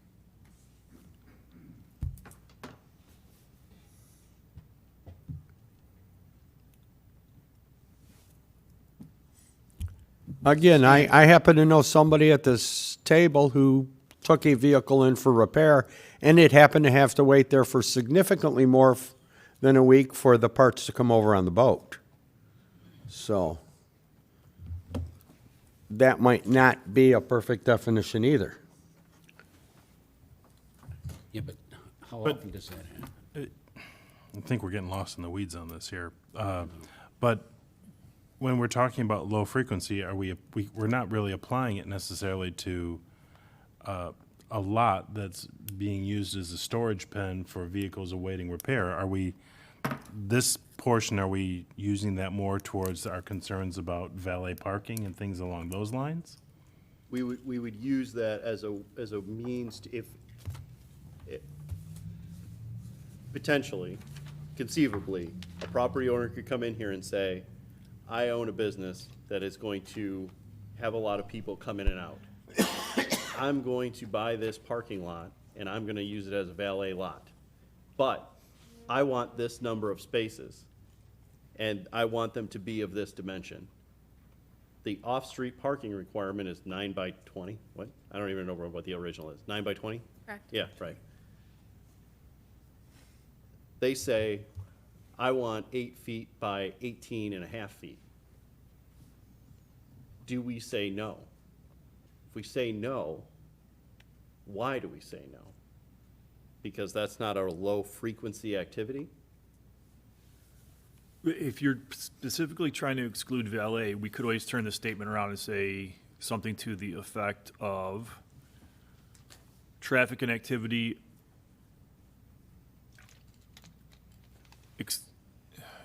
we could turn it around to throw the definition and put specifically valet parking in that Just statement. prohibit valet parking. Well, no, but that's, example, or for example. No, I mean, I get the point. I mean, right? I mean, we're clearly defining this as an off-street parking lot that is not intended to be used by the general public. Right. Right? Right. So what type of parking lot is it? What is it doing other than valet parking or holding vehicles for some period of time for whatever reason? Forget what the reason is. I would think it's probably one of those two things. Mm-hmm. So if we can't define clearly what is low or high frequency, and we have a specific use in mind, then Let's get specific. I guess we would get specific. And use that as an example. We're not We're trying to not allow in this. We're not prohibiting a use, I mean, we're just, Right. we're disallowing a certain, I don't want to say variance. Traffic and activity of the subject vehicles shall exclude high frequency, such as, valet parking. We are getting a little lost in the weeds. We could just throw an exclusion for valet parking, right? Why don't we just table this until the next meeting to allow Ms. Haw, Mr. Albright, an opportunity to redefine that? Richard, would you rather we do that? Come up with a definition? No, I mean, Ms. leave Ha it- and I, we'd be happy to do that. okay. Mr. Chair, I'd like to make a motion that we table unfinished business, the proposed or zoning ordinance text amendment to section 50-221, off-street parking space, layout standards, construction and maintenance, under the provision that Mr. Albright and Ms. Hall work together to create a better definition for subset B. Traffic and activity of the subject vehicles shall be of low frequency. You're gonna table it to the next meeting? Yes, You didn't say that. I would like to table it to the next meeting until they determine what low frequency means. Thank you. Somebody second that? No, but you can. I'll second it. Okay, we have motion and support to table that. Secretary, please call the roll. Mr. DeHunt, Yes. Mr. Jakubiec, Yes. Mr. Lalonde, Yes. Mr. Broll, Yes. Mr. Palazzolo, Yes. Ms. Julinski, yes. Chairman Lubeck, Yes. That brings us to unfinished business. Item B, the medical marijuana draft ordinance. I know quite a few things have transpired since the last time this was on our agenda. I believe quite a few questions were submitted to the city attorney, Mr. Albright. So before we get in too deep on the ordinance, I want to give Mr. Albright an opportunity to address the planning commission on anything he feels is important before we proceed. Thank you, Mr. Chairman.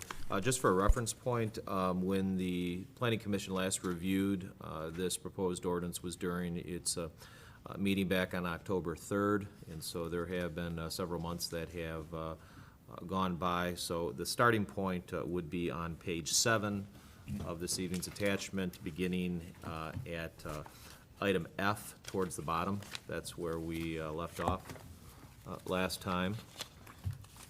And there has been a question regarding the revenue sharing by the state of Michigan with regard to municipalities.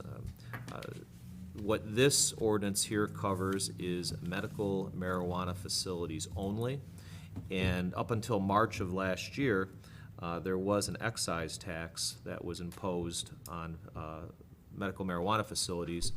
And the cities that had a medical marijuana ordinance were able to share in that, and they received a 15% share of that. As of March of last year, that has went away with the passage of allowing recreational marijuana. Recreational marijuana doesn't affect this body, however, because the city council has elected to opt out of recreational marijuana.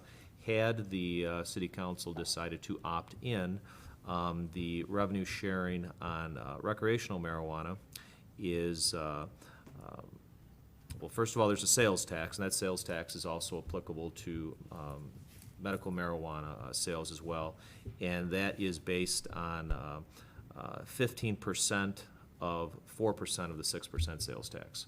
So, and that's based on population, so I don't have any exact figures because, of course, we don't know how much would be generated by use of the sales tax for these particular activities, but that is the percentage. So the city would be sharing in a very nominal amount on the sales tax, and with regard to the revenue sharing on recreational marijuana, it is, they get 15% of that. So, 15% of the 10%. yes, So again, a very nominal, practically negligible amount. it's small. Okay. But again, it doesn't apply to the city of Eastpointe with regard to this ordinance because this is governing medical marijuana only, and the 3% excise tax that previously was imposed is no longer imposed.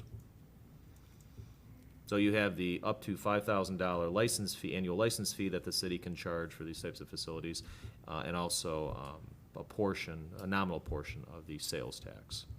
based on the current sales tax rate in Michigan of 6%. Mr. Albright, I have heard under the changes in Lansing that a medical marijuana facility may sell up to 50% recreational. That is correct. That was an emergency measure that came out last July, but that would not be applicable to the city of Eastpointe's case because those emergency measures also give preference to medical marijuana provisioning centers to be able to do that. But the city that is located also has to have an ordinance that allows for something like that. So because the city of Eastpointe has opted out of recreational marijuana completely, that emergency measure would not be applicable. Well, the information I had read said that even if the city had opted out of recreational, that didn't affect the selling of recreational from a medical facility. That's not my understanding. So we can guarantee that whatever facilities go into effect in the city, that none of their excess inventory that may be nearing expiration or whatever will be sold as a recreational, at any point can be sold recreationally. No, because that would do away with the city's ability to decide if they wanted to allow recreational facilities to begin with. This has been part of my great concern is the blurring of the line. Well, it's in the fine print. Yeah. Must comply with local ordinance as well. How many of the residents would read the fine print? Yet we're tasked with this monumental thing that have made a number of us not very popular with a lot of people. But at the end of the day, this is our community. And sadly, most of the people that want to do business in this industry don't live in our city, short of everybody who's flooded in buying all the properties. So, this is why we've been a little bit more in-depth, painfully for a lot of people, I'm sure, that own properties that want to see them flipped around, so.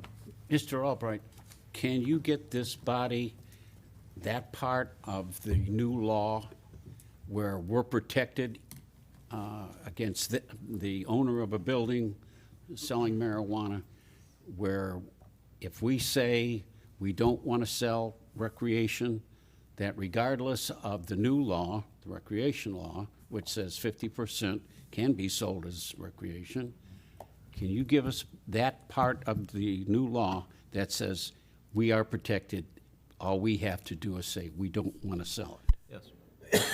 Yes. Well, right now, Because that bothers me. nothing's going to happen here in the immediate future anyway, because this proposed ordinance that is before the Planning Commission this evening still needs to be reviewed and a recommendation needs to be made to the City Council. And the City Council has to vote on approval. Mr. Chairman, Yes, Mr. Curley. if I may, for your information, Board, that the City Council voted as a majority. DeMonico, Lucido, and Curley voted yes for you to proceed with your investigation. And I know you got a long way to go. And the council, as a majority, is not in a hurry. And I know I've talked to a number of you individually, and there's a lot of questions that you want answered. And there's a lot of questions that the majority of the people in our council want answered as well. But I guess I'm here tonight to tell you that no one's pushing from the council as long as you keep going forward to have any deadline. Maybe it'll be next October, who knows? It doesn't matter. And Mr. Albright answered my question I was going to ask tonight, and I have absolutely no doubt that he investigated that, because that was a question that came up when that article came in the Detroit News.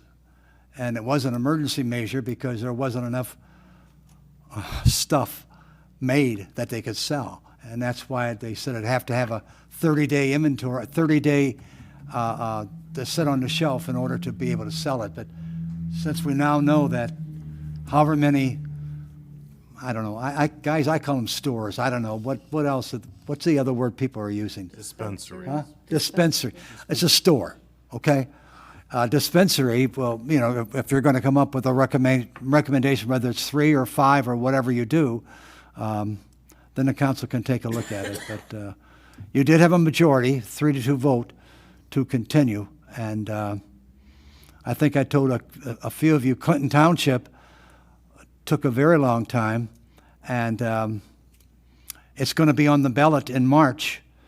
There was a group of citizens who got petitions signed to put it on the ballot, and I don't know what the language is. Mr. Albright might know, but it might not be a bad idea to get that language if you feel like looking at it, because the worst thing can happen is that it happens in Eastpointe, that a group of citizens get a petition signed, and that wording, Mr. Albright, please correct me tonight if I'm wrong, if that whatever that language says on what people are going to vote for is pretty much what the council has to obey to.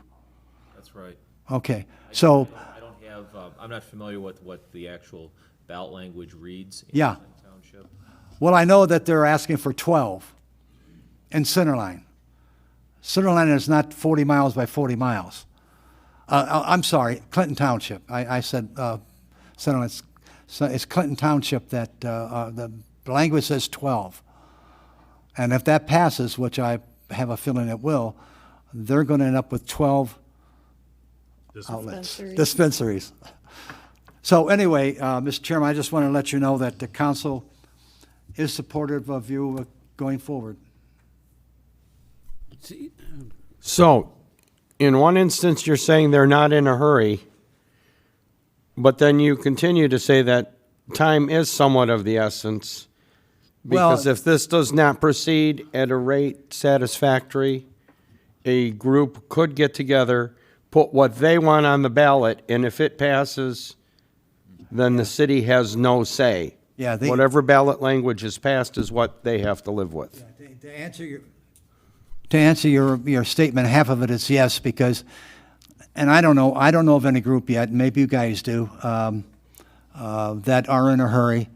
The only reason I mentioned that we're not in a hurry because I had understood that some of you have been pressured to make a decision right away, and I just don't think that's right to force you to make a decision when you're not ready to make that decision. But yeah, you're right. You're right, Mr. Chairman. A group of citizens could at any time start a petition drive and put it on the ballot. And I'll share this with the Planning Commission. Yeah. Years ago, I served as president of a homeowners group in the city. I still run into a lot of people from the homeowners group around town. They have no problem with marijuana being legal. But their attitude is they don't think that putting shops in Eastpointe is going to be a good thing for Eastpointe. So it's like, I'm all in favor of this, but not in my backyard. Yeah. See, here's a problem I have too. When they rolled out medical marijuana, I spoke to our House of Representatives, and he said it was a terrible rollout. They made mistakes, and from the time they rolled it out, they were changing that law continuously. So I'm thinking, well, what happens when the recreation law comes out? Is it going to be perfect, or are there going to be multiple changes to that too? So, I mean, we have to really be careful. And like I said, Rich, if you can get us the law on that one specific area, I would feel a lot comfortable. And I would really like the state to change that law so that only the cities can make ordinances regarding marijuana. We've had this thing shoved down our throats from the very beginning. And I think the assumption was that we were just gonna roll over and say, okay, we'll go along with it. But this has been an ever-evolving process. And we know more now than we knew 60 days ago, 90 days ago. when Commissioner Lalonde made the recommendation to postpone it for 6 months, you thought the room was going to explode in anger. But look how far the laws and look at all the information that has been gleaned from other communities in that 6 months. I made the recommendation in October to wait for our new, or November, whenever it was, to wait for our new council because I wanted to hear what they had to say, because our new mayor has publicly voted no against marijuana a number of times. You know, all I wanted was to hear what the new council had to say. None of us have said absolutely not, we never want to see this stuff, but we wanted to wait until everything was done. You never buy a car the first year it comes out because you got to wait for the kinks. I'm content that we've waited long enough that we can continue on in through this process. Because I would rather us control the dialogue as opposed to a random group of individuals forcing it onto a ballot. Nobody has ever said no up here. So we just want to be very judicious about this. And if people want to try and rush it to the ballot, you know what, we're doing our due diligence. We're doing our best for the city of Eastpointe because we live in this city. And the people who are trying to open establishments, I'd be willing to wager 95% of them don't live in the city. So that's my soapbox again. Shall we dive in? Mr. Albright, did you have anything additional? I just wanted to add that apparently there has been a lawsuit that was filed with regard to that ballot initiative in Clinton Township. It was filed on December 20th. So it looks as if there's going to be a hearing coming up as to whether that actually will appear on the ballot sometime this year in Clinton Township. So I'll keep the commission posted on that. I have a question on that. So if that were to go through and the city has to then accept it because that's what the residents voted, can that be changed at any time down the road or overturned? Well, I don't know exactly what they're seeking, so I would not be able to answer that question until I knew more about what the ballot is, or ballot proposal is trying to achieve. But it is interesting that a lawsuit has been filed, so there is at least somebody in Clinton Township that has standing that is objecting to that ballot initiative, and now it's in the courts. Let me ask Ms. Ulinski's question in a different manner. If an ordinance is put on the ballot in Eastpointe and approved by the voters, what would it take to amend that ordinance? What ordinance would we be amending, though? I'm saying if a group got together and put a medical marijuana ordinance on the ballot, and it was approved by the voters, what would it take in Eastpointe to amend that ordinance? I don't understand the question. Amend what ordinance? An ordinance that was voted in by the public. Okay, but what does the ordinance say? I don't care what it says.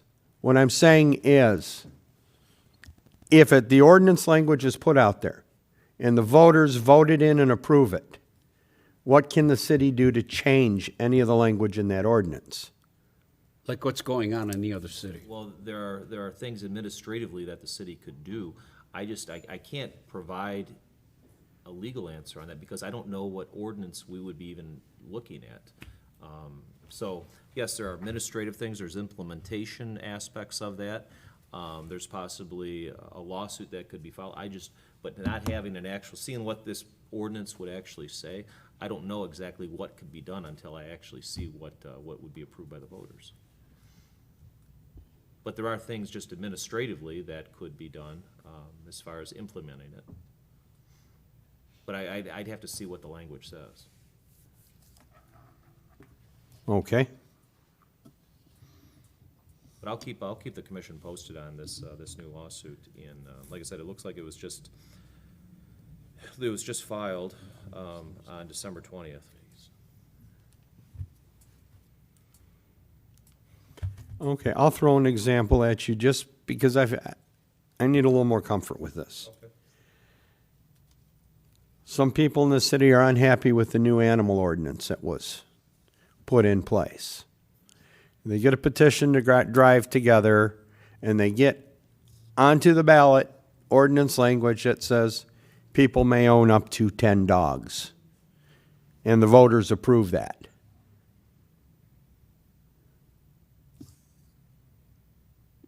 How does the city say, no, you can't own 10 dogs, you can only own 5? Once that's been approved by the voters. Off the top of my head, I don't know the answer to that question. I've never been faced with a situation like that before. Why couldn't you just have another petition drive to lower it to 5? You could do It's that. not cast in stone. I mean, just because the voters vote for it, it's not cast in stone. It can be changed. So you're saying the way to change it then would be to put something alternative in front of the voters to have them vote to change it again? That's what I'm getting at. Yeah, but there may be something to that. The city council, as a legislative body, has certain powers.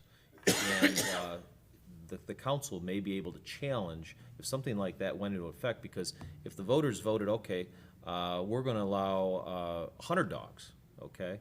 Now, that's not necessarily reasonable, and if for some reason that passed, I think that the city council, as a legislative body, would have the ability to challenge something like that in court. The city has certain police powers that it is vested with coming up with different laws and implementing them for the benefit of the residents of the city of Eastpointe. And so that may be subject to a court challenge. Okay. So the short answer is, if a ballot initiative like that was somehow passed in the city of Eastpointe, and the city council was not, there was a majority of the city council that was not satisfied with that, and there were residents telling various council members that they were not happy with that, I think that a legal challenge could be mounted. What that legal challenge would consist of, and going back to your initial question, I don't know what that would look like, because I don't know exactly what ordinance, where we're talking in what ifs. I don't know what that exactly, how it would be attacked, because I don't know what would be. But the process would be very lengthy and very costly. Yes. Litigation is always expensive. Lower your rates. They're pretty low. I say that tongue in cheek, but His dog needs to be able to eat. You know, the state, in their infinite wisdom, have made it very difficult for the cities, okay? If they would have just written that to protect the cities, we wouldn't have a problem. Now, they could have easily put a clause in there and say the only one that can make a marijuana ordinance are the cities, no one else, and that would have ended it. Now, it's Well- going to the courts. okay, let's put an end to this. If they would. We have to deal with what's in front of us, and that's this document here. And we can argue what we wish the state would have done, wouldn't have done, what happens if this or that. But let's get to this and let's start getting through this. Because I really don't want to be here till 11 o'clock and make it only through 2 pages of this.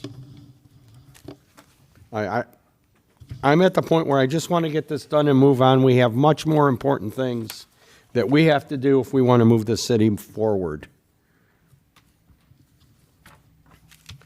Okay, we left off on page 7, and we had completed item E, and we were about to discuss item F. Is there any discussion with the rest of what is on page 7? Other than the obvious typos.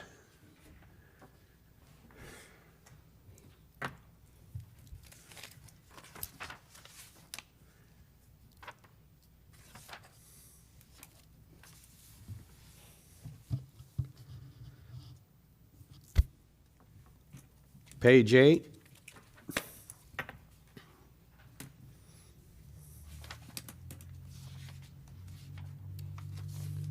The problem I have with the security end of it, they say, well, we're going to do this and this, and there's nothing specific here.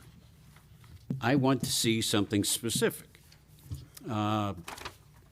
like cameras so that all sides of the building are visible. Lighting to make sure that no one can hide anywhere. I would like to see windows no higher or no lower than 5 feet. All windows 5 feet, and they should be glass brick, a glass block. I would like to make sure that the parking lot has cameras and lighting. And what's the other one here? Well, it says everything has to be reviewed and approved. Yep, there's nothing specific about the windows. I gotcha.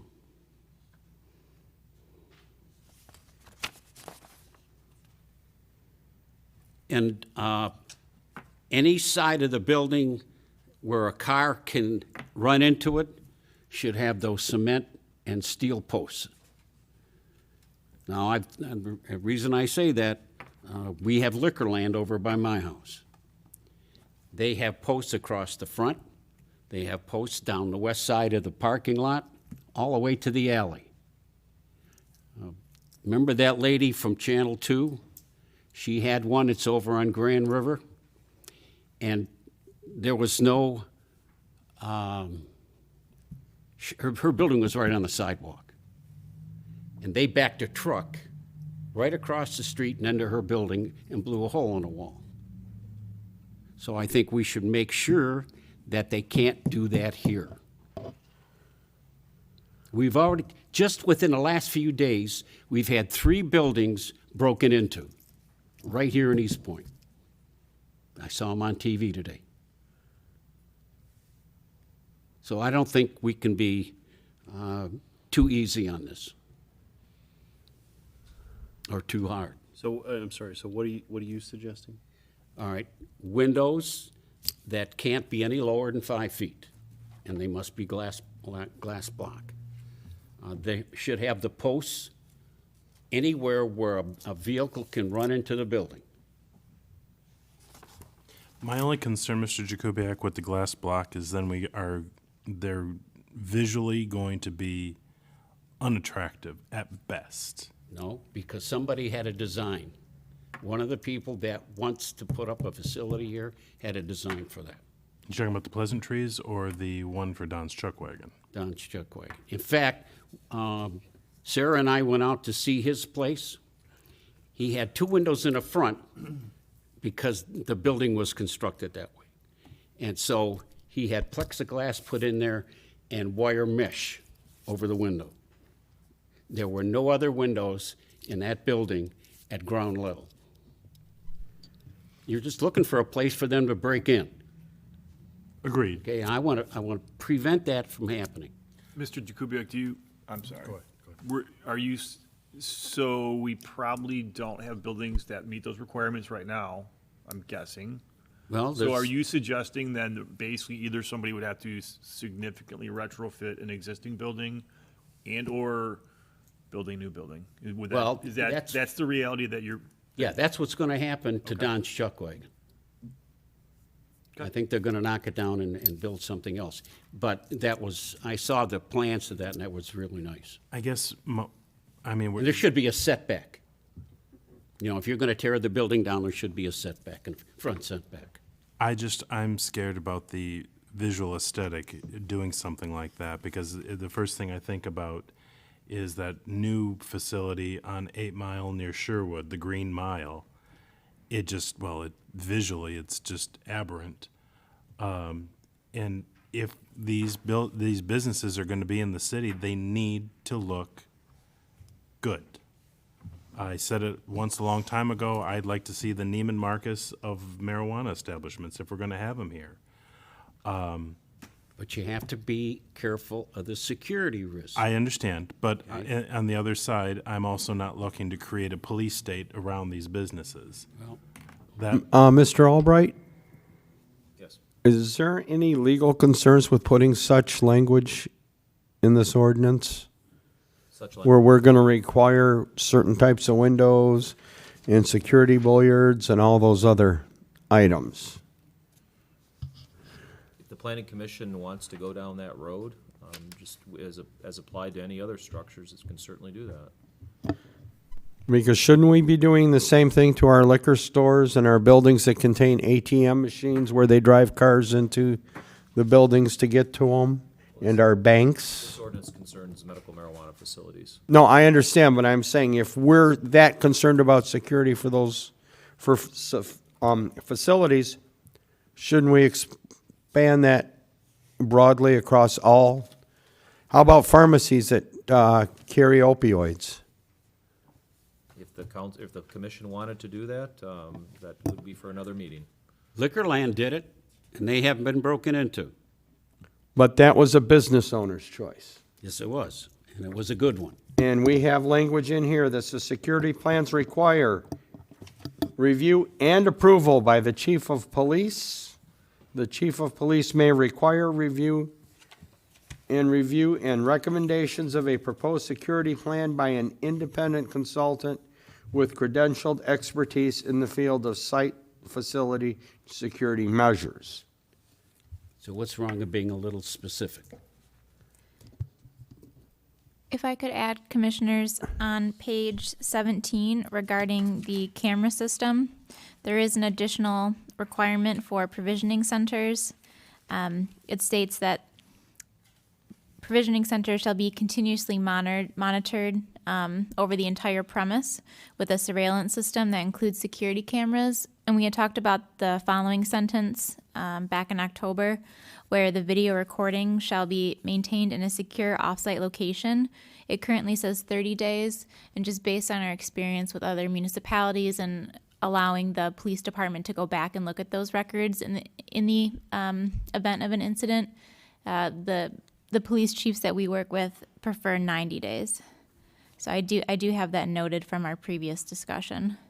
So it's at least a guarantee that the provisioning centers would be monitored by cameras over the entire premise for at least 90 days. And I actually have a note in mine here that you did make that recommendation.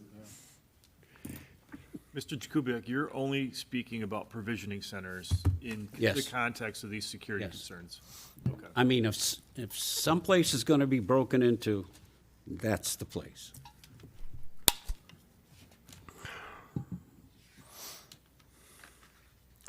Well, every building in the city has the potential for being broken into. Why are we singling out Because you're selling one nature? pot. I mean, how difficult is that? I mean, if you take a look at some of the food stores, they have those barriers. Mr. Jakubiec, if you would like this in the ordinance, perhaps you need to make a motion and we can vote on it.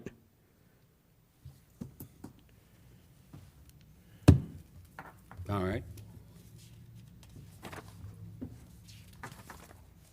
As far as our security ordinance, I think we should be a little more specific, so I'd like to make a motion that we add to the security, lighting completely around the facility, cameras, and all windows shouldn't be any lower than 5 feet high and should be made of glass block. And all walls that are visible are that's the term I'm looking for, that can be run into by a vehicle should have steel and cement posts. Mr. Chairman, Yes. does this apply to all of the facilities or just certain facilities? Just the marijuana, Provisioning. yes. Because we're not even on the section for provisioning centers yet.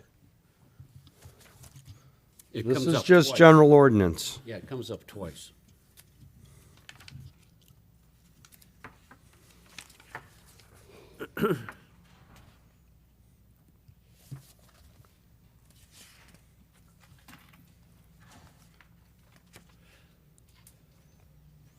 Is there support for Mr. Jakubiec's motion?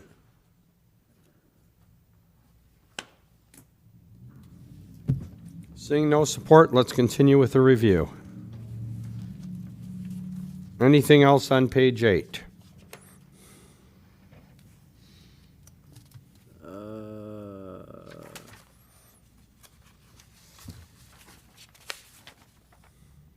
is under F3.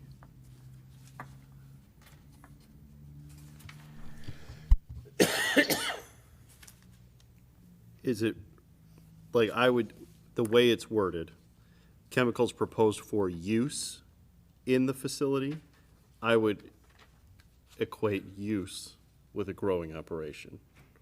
Not, by the time it's already arrived at the provisioning center, any nutrients, pesticides, chemicals have already been applied and it's part of the product. So if we're asking for each provisioning center to provide a list of the nutrients, pesticides, or other chemicals used on the product for sale, I would understand that. But my suspicion is somebody would read this and say, I'm not operating a growing facility. I didn't use any of them. I got the product. It came to me that way. The only business that may need some sort of language about chemicals would be a testing facility. That would be the only thing, It could also be processing. but we've opted out of. I mean, Or a processing facility, sure, yeah. well, then I guess we could take exception with half of this because a lot of it pertains to facilities that we currently are not allowing. But language is in there. The testing facility would look for unsafe levels of pests, I would think. I mean, I don't know, but I would think that they would look for that. They wouldn't use it. You know what I mean? But don't you think they would have chemicals on hand to test product and things like that? Pesticides Yeah, and heavy I would have metals. to. My chemistry is pretty bad, so yes, they would use agents to identify other chemicals. Yeah.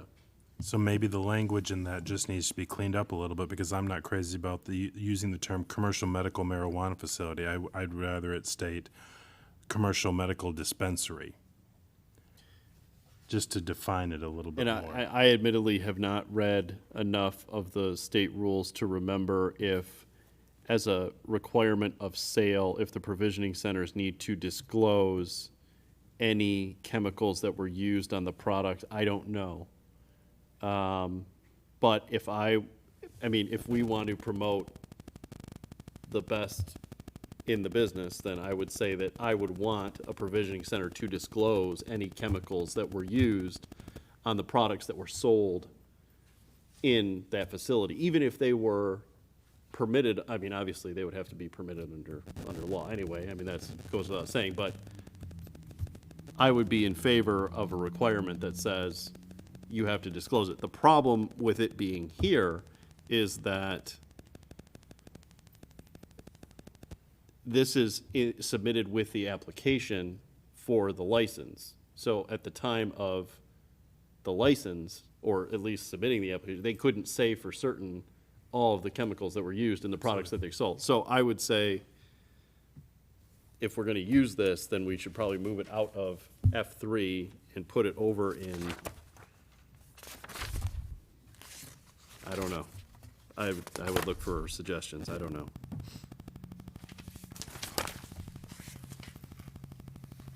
10-31, somewhere under general operating requirements, that compels a dispensary to list all of the chemicals that are used in the products that they sell on Completely site. agree. If somebody's gonna come to our city and buy this product, then they need to know they're buying safe product.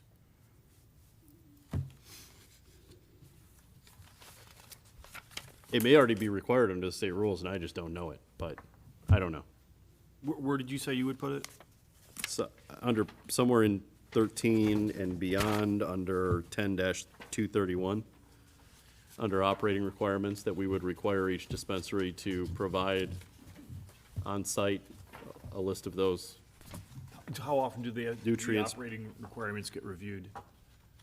The reason I ask is because this particular section is part of the renewal, or the application for renewal of a license, Of right? application for and renewal of, yeah, right. So my question is, how often does where you are suggesting moving it to? Well, this, isn't the state requirement annually, right? under the state rules, it has to be every year. They have to be, their licenses have to be issued every year, right? Or renewed every year, I think? Does anybody remember? No? You're talking the business, just a year, business license, right? right? Yeah. Correct? A business license? Right. Okay. Well, they're specifically their marijuana license. Well, isn't that what this section, I might be wrong, we haven't looked at this in a while. This section, what is section 10-230? What is that? That's the application? That's the general for- operational requirements. That's just general operations, not Yeah. specific to marijuana. No, for marijuana. Okay. Marijuana facilities. And so, but I'm asking, I'm sorry, may not be saying it very well. What you're suggesting is we move it to a different section for the general business permit? Just for the operational requirements, that the facility is required as a condition of its existence to provide on-site a list of material safety data sheets for all nutrients, pesticides, and other chemicals used on products which are sold on the premises. Okay. Or something like that. Gotcha. Mr. Chairman? It could be incorporated into under where Mr. Commissioner Palazzolo was referring to, section 10-231 under subsection V.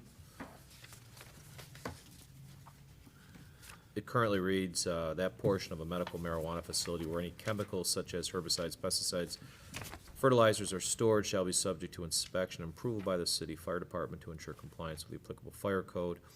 You could perhaps include the language from the other section somewhere in there as well. Could add it as a subsection. But I guess I'm not opposed to this remaining here if, I just don't think it would apply because we would probably not permit, we're not permitting facilities to which this requirement would apply.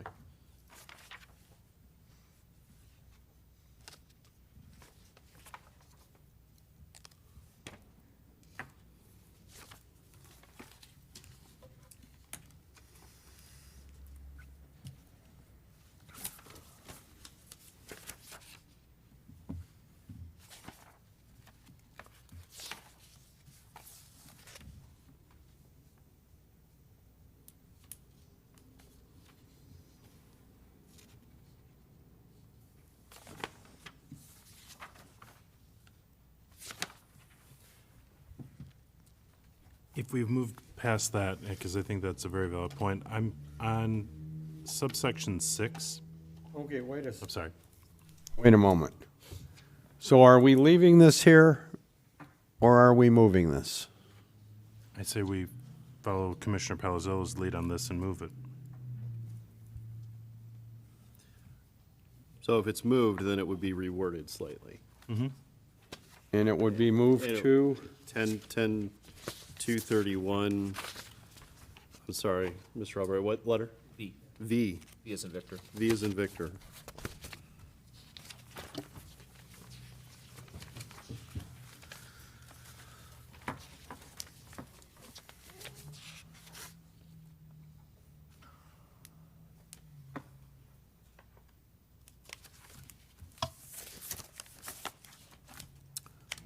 Makes sense.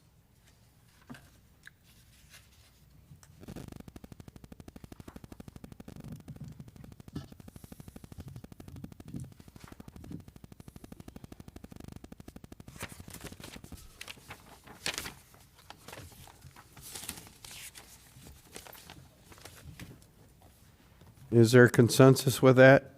Yes, for me. Yes. Yes. Okay. Mr. DeHunt, you had a concern with, Subsection 6. So it says a description of any proposed signs, including a detailed description of sign language or displays, dimensions, locations, quantity, configuration, and illumination. Signs shall comply with applicable provisions of the city sign ordinance and any marketing, advertising restrictions. So this, what caught my eye on this was illumination. And I know that Commissioner Ulinski has brought up her distaste for rope lighting. And quite frankly, I never thought about it until she brought it up, and I am in complete agreement. I find it offensive now. And let's face it, rope lighting is as much advertising as a sign in your window, because the rope lighting is meant to highlight your business. So it might be a bit of a stretch, but I don't want to see any of these facilities potentially use rope lighting. And we have not addressed it on this body. We've talked about it, albeit, More and more facilities using them. yeah, albeit too briefly. I think there's got to be a way to ward off rope lighting in these establishments, because if you go by any of the, even within our city or outside of our city, like these tobacco stores, you're seeing rope lighting everywhere. And the stores are closed, but the lights are still on, and, you know, why? So it, you know, to me, the illumination, I really don't want to see these folks putting green lights, rope lighting around their windows. And to me, it is as much an advertising piece as a sign in the window saying whatever, you know, buy one, get one free. You know, I'm just concerned that the lighting inside of those windows needs to be addressed. It, you know, and whether it's glass block or whatever, I'm concerned about that, you know. Lighting in the parking lot's one thing, you know, for security purposes, but I'm really scared about the idea of people using rope lighting potentially in the inside of these businesses. So would that be better addressed under our sign and ordinance rather than specifically in a medical marijuana ordinance? Could be. I think that it needs to be discussed sooner versus later. Actually, it needs to be discussed before we come to a conclusion with this. Because I am in agreement. The more I see rope lighting, the more I see it in a way that extremely bright and intrusive, Absolutely. and really of no intrinsic value other than to call attention to the fact that the lighting is there. Absolutely. Because you cannot read anything that is in that window. That light is so overpoweringly bright. Now, if they put those lights up in a parking lot, we would be able to regulate the brightness of that illumination. Yet they put it in a window, and it's blinding. So if we discuss that, I would like to see that brought up at the next meeting to discuss it, because I really think we need to get this handled and shed some light on the subject. Because if we handle that, then I have no concern with section 6. And actually, honestly, that's the next place I was going, and my comment would be, why do we need it at all? Because the signage would be reviewed as part of the site plan, correct? Yes, although I suppose they could come back at a later date just to the building department for signage as well. They could, but we could also hold them up and say, we want to see the details on the signage. It could be a condition of their approval. So since the ordinance does not exclude it right now, our regular ordinance, if you go to 10-231, page 13 that is, 10-231, section D, why don't we put that in there as one of our requirements right now?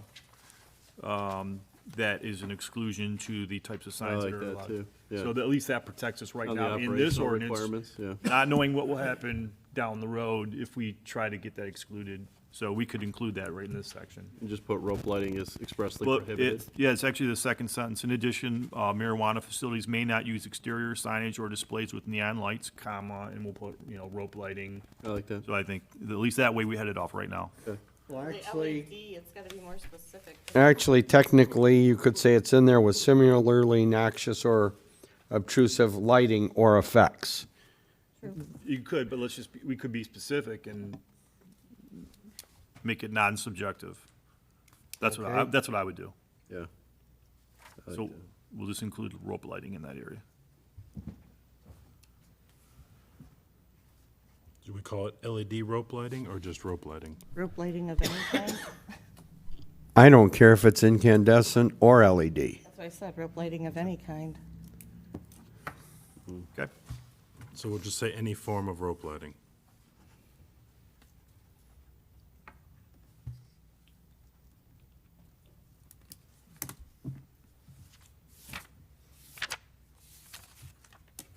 Are we legally allowed to regulate when people can use lighting in their windows? Yeah, you're not regulating the content of the It's not speech on the content, yeah. sign. So if somebody content does have neutral. some sort of illumination, I'm just thinking in reference to any sort of lighting, whatever. So if somebody's business hours are shut down and at 2 a.m. their lights are blaring, could we say you really don't need to have that going? Content neutral. Okay. While we're on page 13 in section D, making a change, I did already have one noted for there as to what is prohibited. And I'm questioning whether or not we should also use or put verbiage in there for paraphernalia.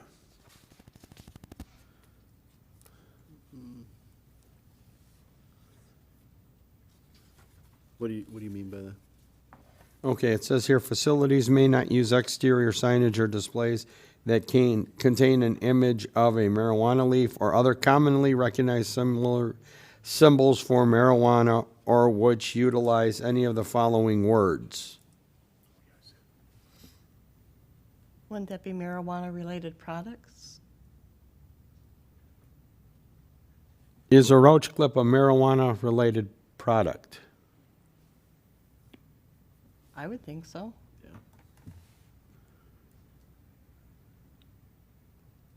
To me, it is. I mean, I guess it's all an interpretation. That goes back to the rope lighting, right? You know, so if you want to be specific, I think that's not a good idea. I'm just asking. I don't think it hurts. If you think that it encompasses I it, then agree. I'm fine with If that. it's really something you don't want, let's detail out exactly what it is, take the subjectivity out.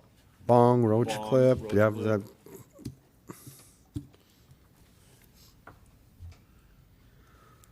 Would that fall under, so would that fall under other similar slang term?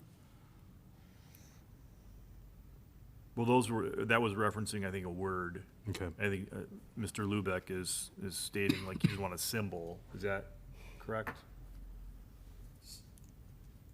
Paraphernalia. yes, symbol, or word. I don't have a problem with it. I say the more specific we can be, the less there is for anybody to, Read into it. yeah. I don't know. I mean, Mr. Albright, do you think we might be crossing, I mean, are we venturing into the speech Yes. category? I think so too. Yeah. I would, in fact, the entire, It's getting close. I think I think we're real close on a lot of this stuff. In fact, that whole last sentence gives me a little bit of pause. Because I think we're explicitly telling somebody words they can't say, which is expressly what's covered under. Are there 7 of them? Yeah, right. Yeah, and if we could exhume George and bring him back, I would love to. But yeah, I don't know. I think we're going down a dangerous path with that last sentence.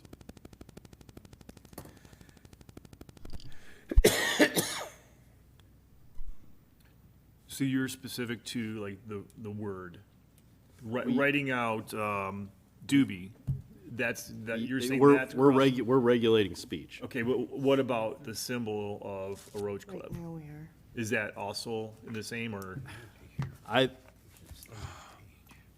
think symbols are speech, but I mean, I'm not the attorney, and I'm a bad planner, so, I mean, I'd leave it to the two. But what has speech become these days? You know, emojis have become speech to a lot of people, but yet we can't regulate an emoji. Or you know, certain emojis are, I agree, I understand where you're coming from.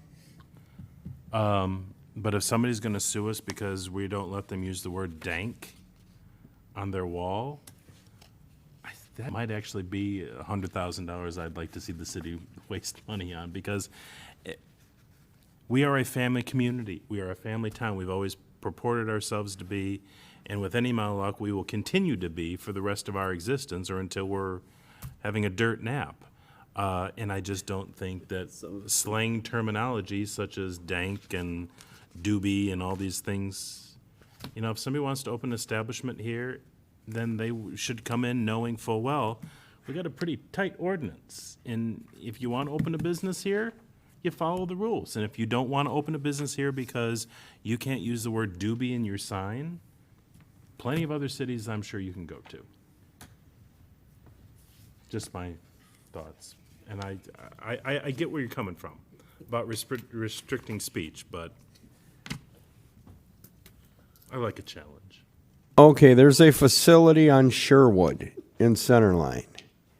I can't quite remember the name, which is probably a good thing, because that way I don't have to use it. But for those of us that are old enough to remember, or those young enough to be paying attention since it's making a comeback, if you remember the old toy, the Spirograph, Oh, yeah.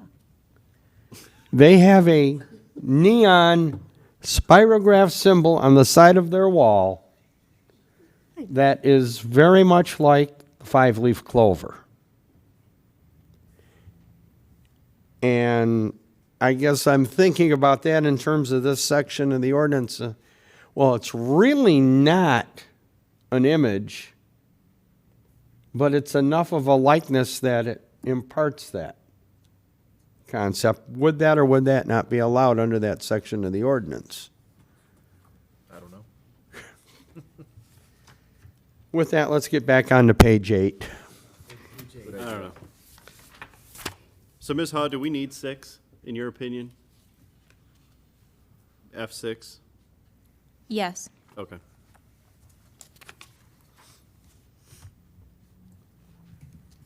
Anything else on page 8?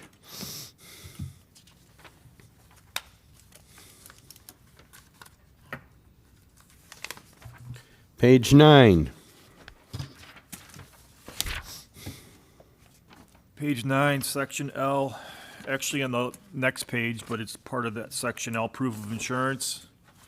Talks about a licensee or insurance broker shall notify the city of any cancellation or reduction in coverage within 7 days of receipt of insurer notification to that effect. I would just simply put a 30-day notice of cancellation endorsement as part of the requirement so that you don't have to rely on anybody to tell you. You'll get a cert from the insurance company.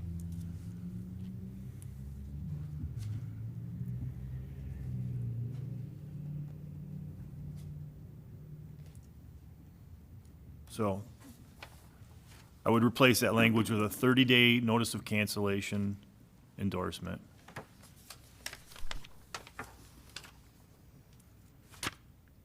I'm sorry, Mike, say that again? Yeah, so it's talking about if the insurance is reduced or canceled, that the licensee or the insurance broker would notify the city within 7 days of that. And I'm simply saying there's a standard clause called a 30-day notice of cancellation endorsement. What that does is if somebody cancels or changes their coverage, automatically the insurance broker will send out a notice to all of the additional insureds, which I believe somewhere in here it talked about naming the city as an additional insured. I'm sure it did. Yeah, it's the last sentence on 9. Oh, there we go. Yep. So,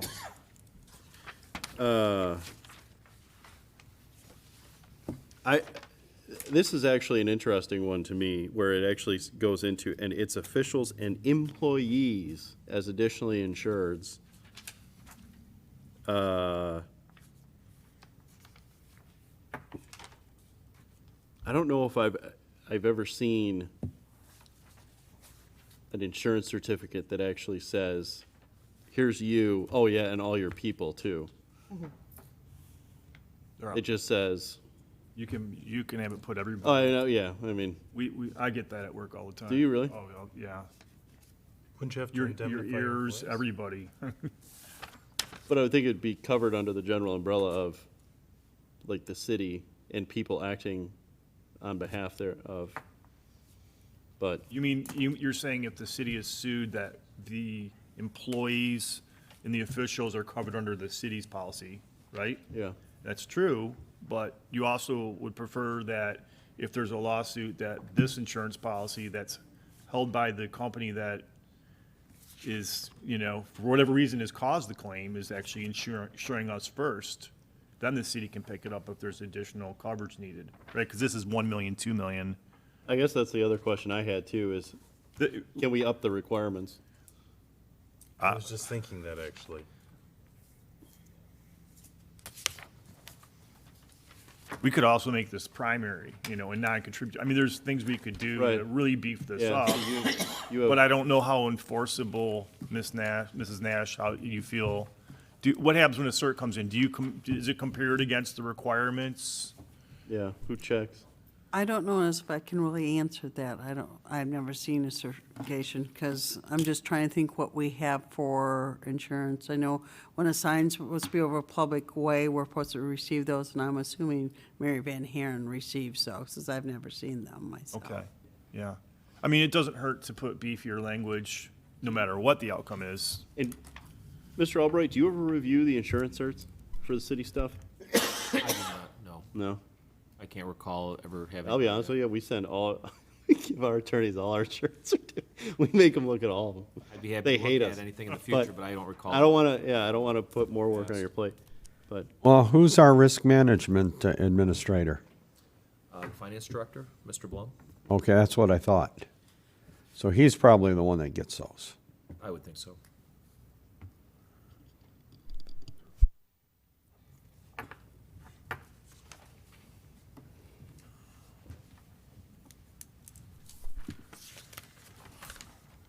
I guess, I mean, if we wanna get specific, I mean, you clearly know more than I do, but we could get into the weeds on the insurance stuff of it. I mean, if you wanna talk about insurance from the security expert, you can collect errors and omissions on them and professional liability on them. I mean, you could run somebody through the ringer on insurance coverages if you really had to. I don't know that a dispensary would have, as a general policy. They might, but definitely general liability and workers' comp, which are labeled in here, definitely need that. Yeah.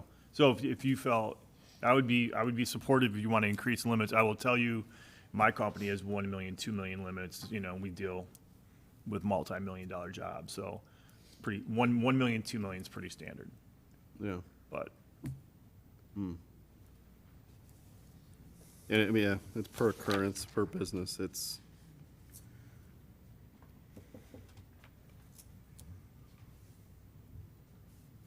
Anyway, okay. We can move on.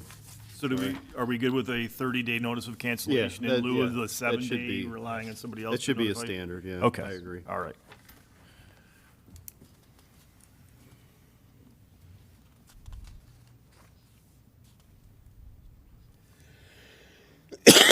And honestly, I think the 5 business days on the back end that's pretty lenient. I've had insurance agents send me stuff in an hour and less. But, whatever. Yeah. Well, at least with a 30-day notice, you have 30 days for at least the Yeah. city to react, Yeah. of which 5 of those would be like, hey, vendor or, Right. Once you dispensary, let's get it notify, done, yeah. so. Okay. Anything else on page 10? Commissioners, going back to page 9, under J, site plan application, the last sentence talks about meeting the requirements for the site plan and that it should show all available parking spaces. And it states, if any are handicap accessible, as a new facility, it would have to comply with the DOG requirements, or DOJ, excuse me. So handicap would be required. I would just recommend that last sentence then read, including all available parking spaces, including handicap accessible spaces. Make it more accurate. I would agree.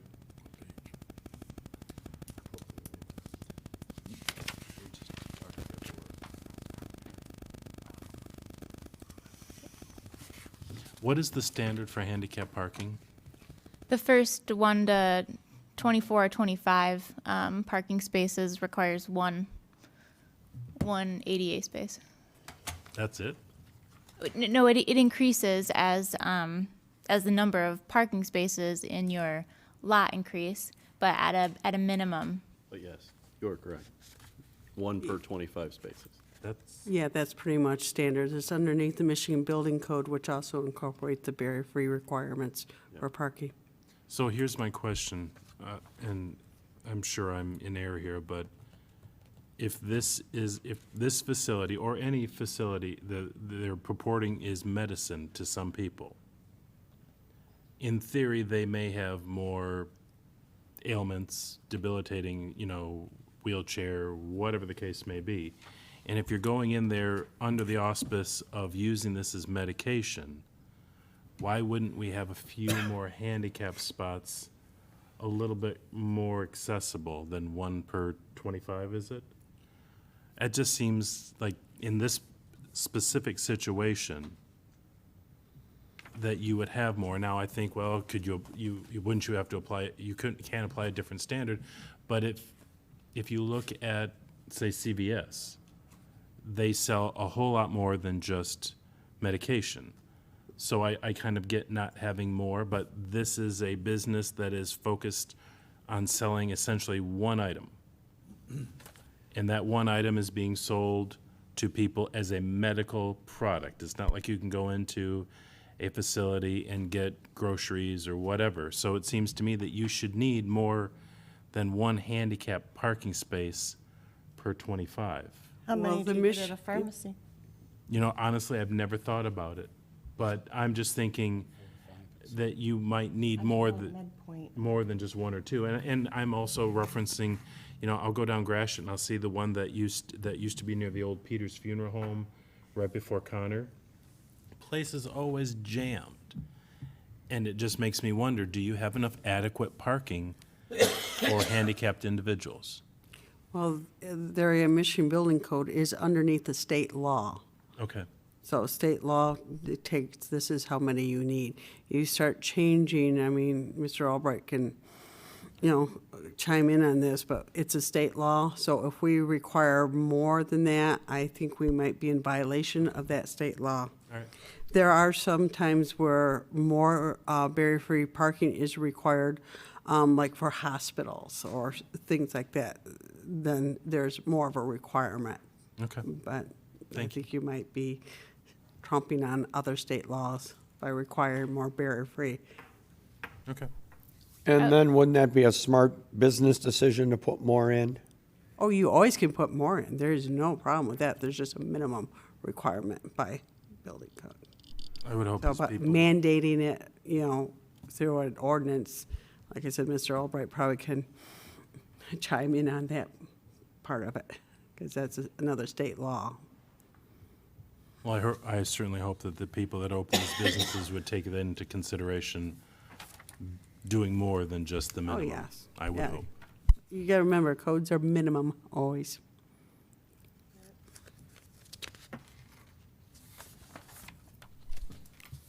Anything else on page 10?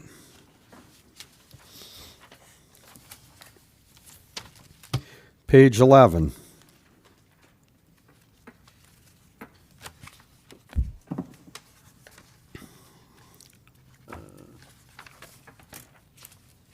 Do you mind if we go through these one by one?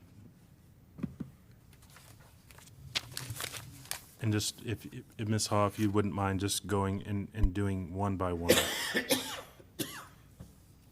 Reading.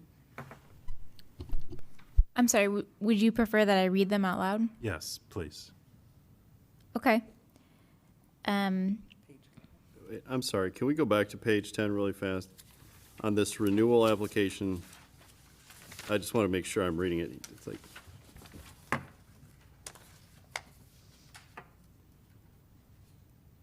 the clerk shall not accept a renewal application on the 44th day prior to expiration. But then in the second sentence, renewal application shall be submitted to and received by the clerk not less than 45 days prior to the expiration. Am I reading that wrong, or does it just not make sense? So you have to submit it at least 45 days prior, but you can't submit it on the 44th day?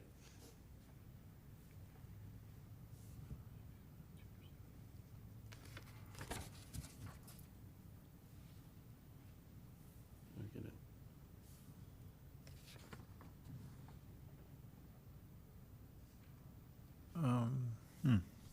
The way I'm reading that is, yes, on the 45th day, we can accept it. But on the 44th day, you can't? On the 44th day or any day thereafter, you can't. In other words, you can't turn in a late application for a renewal, is the way I read that.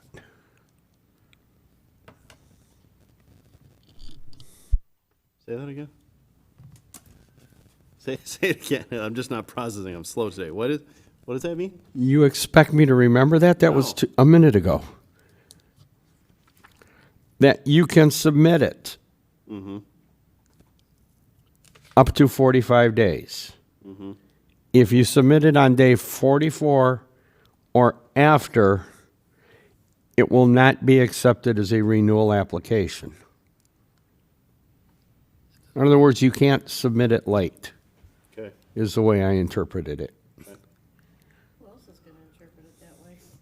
If everybody else gets it, then I'm the idiot here. I agree with Jeff. His interpretation. Well, if you come in on day 44 at 3 o'clock in the afternoon, thinking you're gonna get your thing renewed, it's not gonna happen, so I understand what I get what you're saying, Jeff.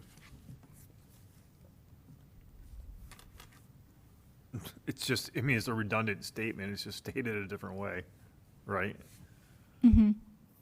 Right, isn't that, yeah. Yes. The one thing I would say is the second sentence says, city clerk shall not accept a renewal application. So, I mean, that's very specific in saying, we can't even accept it at this point. I mean, I think the first statement kind of says that too. The second statement's very explicit about that.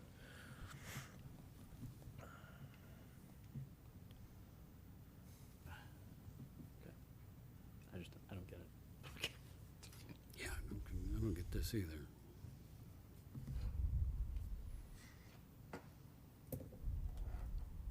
All right, I'm sorry. Let's move on. Well, there's a second part to that, too. And that if they're requesting a change in the location, they've got to do that 90 days prior. But it doesn't say anything about the 89th day.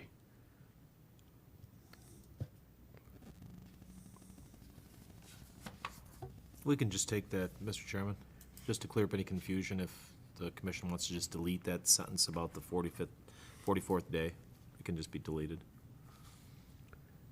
It's redundant, so I think that makes a lot of sense. I agree. I mean, I'm understanding it to say no late applications will be accepted. And if that's what they want to say, then they need to say that.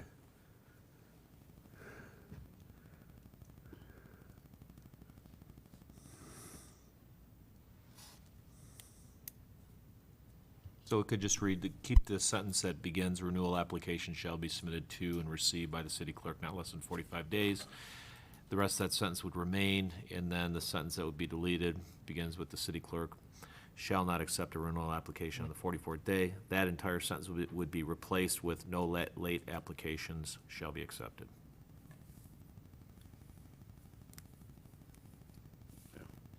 I like that.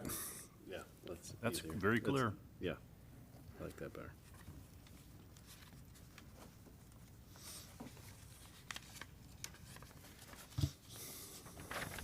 Don't be late.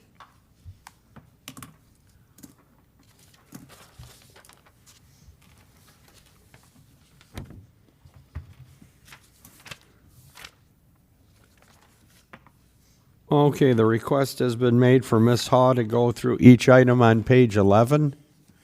I guess just to clarify, the reason why I'm asking her to do this is because there have been a number of lawsuits going around in Warren and other places of how things are granted. I just want it on the record publicly, every point that needs to be taken into account for being considered for one of these. That's why I'm asking her to do this. Okay, and since you said that before I allow Ms. Haw to proceed, I'm going to ask Mr. Albright a question. Yes. I don't remember there being language in here, but if there is, I apologize. If not, could we put language in here that applicants, by applying, agree not to sue the city if they are not chosen? I don't know if language such as that would be enforceable. I mean, you could have that language in there, but it would not be enforceable, in my opinion. Okay. Because I agree with what Mr. DeHaan is saying. We don't want 50 applicants and end up getting sued by 47 of them In fact, because they were unhappy with our decision. there is litigation pending in, outside of Macomb County, I believe involving that very issue, where there was language in the application stating just that. The person did not have their application granted, and now that case is in the circuit court of that particular county, and the municipality is holding up the application saying, hey, the language is right here, it's very clear, and the applicant is saying that is language that's not enforceable. And I believe the circuit court may have made a decision indicating that it's not enforceable. I like the trying to indemnify indemnify the city. I'm just, we think about all these people that have come in and bought properties and options and all this other stuff before ordinances were even created, and before we even started doing this document. And I'm just scared that they're all gonna start lining up at the county courthouse wanting to sue because they aren't getting considered, or they're gonna get it. And so I completely appreciate where Chairman Lubeck is coming from. It's just sad that, with the amount of land that was bought in the city under the auspice of getting a license, or the hopes of getting a license, is every one of these people that don't get what they want, is this a lawsuit in the wings? And it's kind of scary to me. So, but that said, I'll defer to Chairman Lubeck and Ms. Haw. Mr. Chairman, on page 11, before Ms. Hall speaks, I got a problem with section A, and with the words, "may also consider all or some of the following." Some, someone's gonna pick and choose? Yeah. We'll take two, I don't wanna do three. Yeah, it should be all or nothing. Oh, Yeah. Yeah. I'm sorry, Mr. Palazzolo, you said it should be just all? Just consider all? all of the Yeah, following. yeah. Okay. So you're saying it should say shall consider all of the following, Yeah, I think it should not say even shall. may, right? Yeah. Shall. Not even may. That's a great point. I don't even like the Hold on. word shall. I like the word will. If I may interject, in the building code language, shall is mandatory. It's just, and like I said, that is underneath the state law versus will. So shall is. But will is pretty clear to those of us that didn't go to law school, too. Yeah, but like I said, the code always talks about you shall do this and you shall do that. And actually, Mr. Chairman, I would recommend shall. So the verbiage would be, in determining whether to grant a permit to an applicant, the committee, as hereinafter provided, shall consider all of the following. yeah, Perfect. yeah. We have a winner. And I'm sorry to be annoying and go back to 10, and we don't have to answer this today, but I just want to ask this question for us to think about at a future date, because we're not going to finish this today, so let's be honest about it.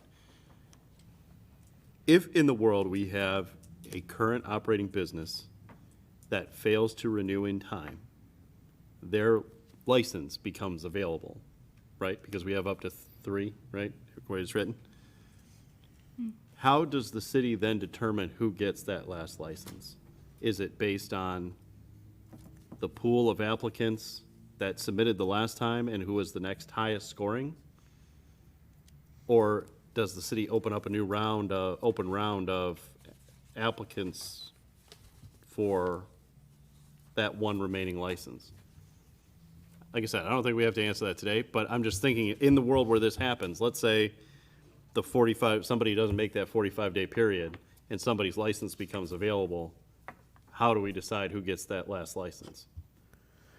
And does the one that lost the license get to turn Yeah, around can they and even- put an application as a new applicant? So, something to think about, but let's move on.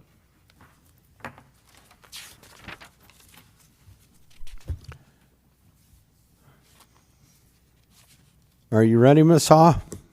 Yes, I'm just jotting down notes for that. Okay, page 11, 4. Factors considered for granting a permit. In determining whether to grant a permit to an applicant, the committee, as hereinafter provided, shall consider all of the following: the integrity, moral character, and reputation, personal and business probity, Nobody?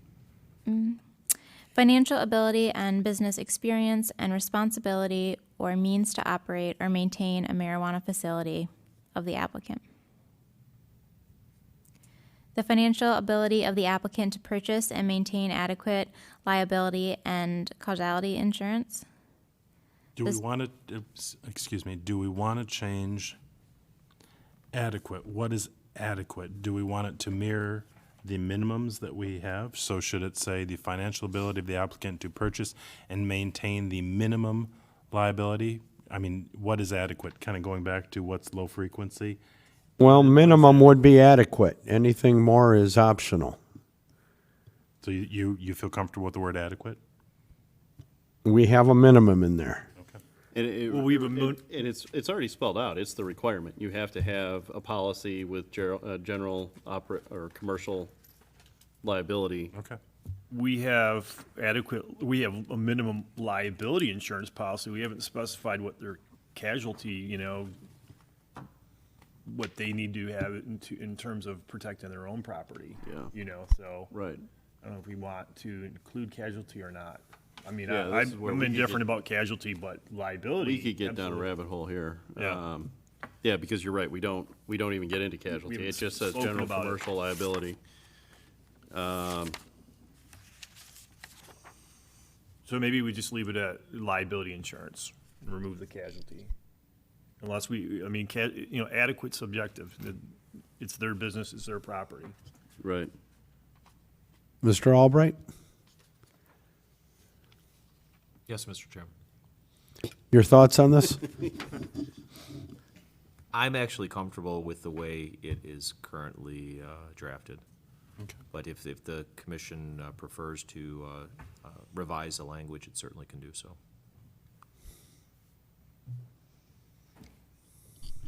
I mean, they have to meet the minimum requirement, we already specified that, so I'm fine with casualty in there, it's just not defined. It could be 0, it could be, whatever. Right. It's nothing. We're just not defining that, that's Yeah. all. The statement doesn't hurt anything here, so. But I would say to purchase and maintain the required insurance. And the required insurance is spelled out in the ordinance, in the previous section of the ordinance where it says $1 million per occurrence and $2 million in the aggregate. So I would just take out adequate, and just say the required. I would agree. Okay, then if we're doing that, we are not requiring them to have casualty insurance. Right. I would just take it out. Take out casualty? Yeah, so we don't require, I mean, there's We no don't explicit require it. requirement for it. Unless we want to require it.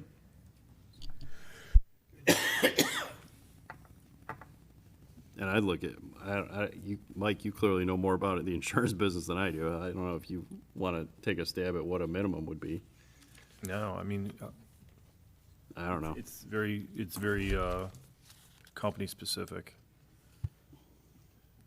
Okay, let's go down this rabbit hole for just a moment. Making the case for casualty insurance. And that something happens to their facility. That there's enough insurance there that at least the city can clean up the mess and not leave it sitting there. And then the city having to bear the burden and cost of remediating the situation and then going after the owner. So if there was a claim, like if something happened to the building, their liability coverage would cover our city. We would sue them, you know, if we have to incur costs, the city would sue them. That would be part of the liability policy. Their loss of all the product they have and displays, that would be a different issue. That's them protecting themselves because they know they have a certain valuation and they're not protecting it. That's right. So that's up to them. A lot of times you in like a hold harmless statement, you'll see some statement that just says that, you know, it's the responsibility of the vendor, usually with what I'm dealing with, the vendor to, you know, carry their own casualty coverage that's adequate to, you know, whatever they deem necessary, something like that. Like, how can you know, I don't know how to tell them how much to insure their property for. Yeah. I don't know how to.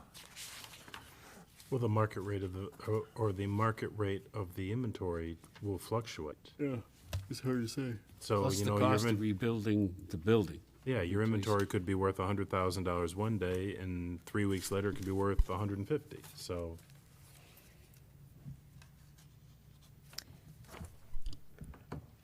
Do you think it would be helpful if the finance director for the city maybe reviewed that section and the other section on insurance? yes.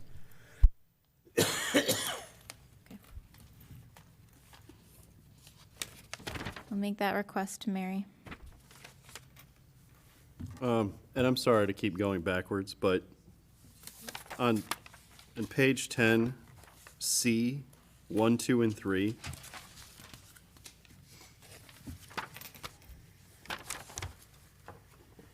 why are C 1, 2, and 3 not, or are they factors in here?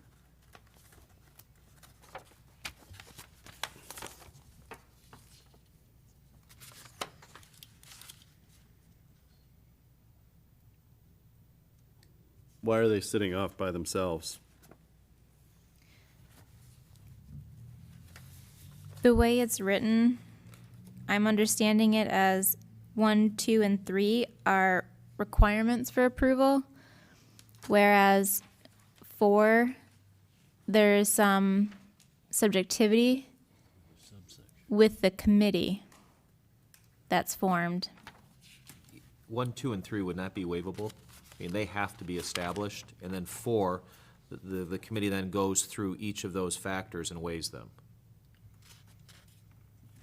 So there may be an applicant who, on, for instance, and I'm just gonna pick one out, maybe weigh and say 1, 3, or 4 weighs. So I guess, yeah.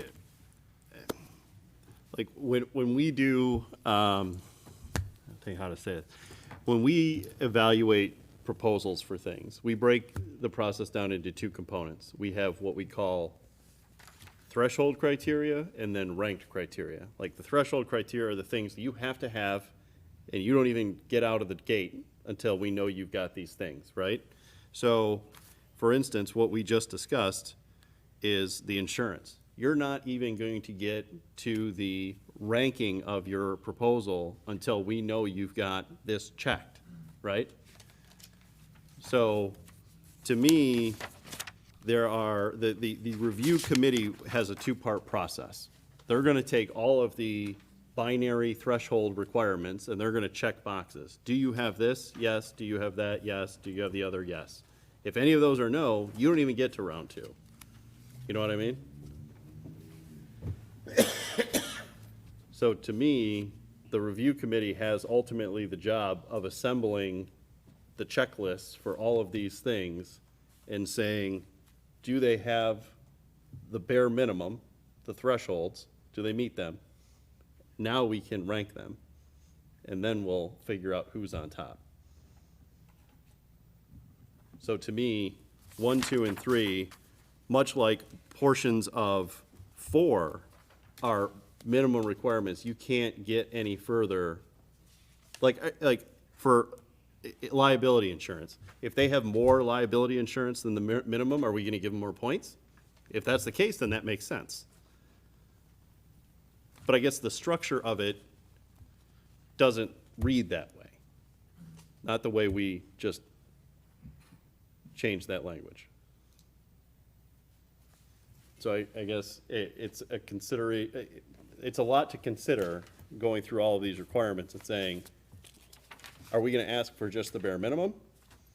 Or are we gonna ask them to provide the best they can, and they're gonna get scored and ranked based on whatever the best they can is? Would you say that the 3 items, 1, 2, and 3 are? No, actually, I was thinking that they would go under 10-230, which I think they are, but just in a different area, or? Just a subsection. Like, I'll take you 4A4. First of all, 4A4 is kind of related to A1, this integrity, moral character. It speaks to, those issues speak to the moral integrity character questions. But if somebody has any of those things, are they automatically disqualified? Under 4A4? Yeah. Is that a binary yes or no question? That's what, I mean, it's a Right. value question that I'm asking all of you. I mean, if somebody gets flagged for any one of those things, are they automatically out? Yes, that's where I read That it. is the threshold criteria. Then it doesn't, it's not to the discretion of 3 people who sit in a room and say, it was a DUI 15 years ago, it doesn't matter. Do you understand the distinctions I'm making here? I mean, I think we need, if we're gonna go through these, then we need to isolate which ones we're not bending on. These are the bare minimum requirements, and if you don't meet them in any way, shape, or form, you're done. And then from there, which ones can be ranked so that a scoring system can be created, and winners, because ultimately there are winners here, the people who get the licenses are chosen.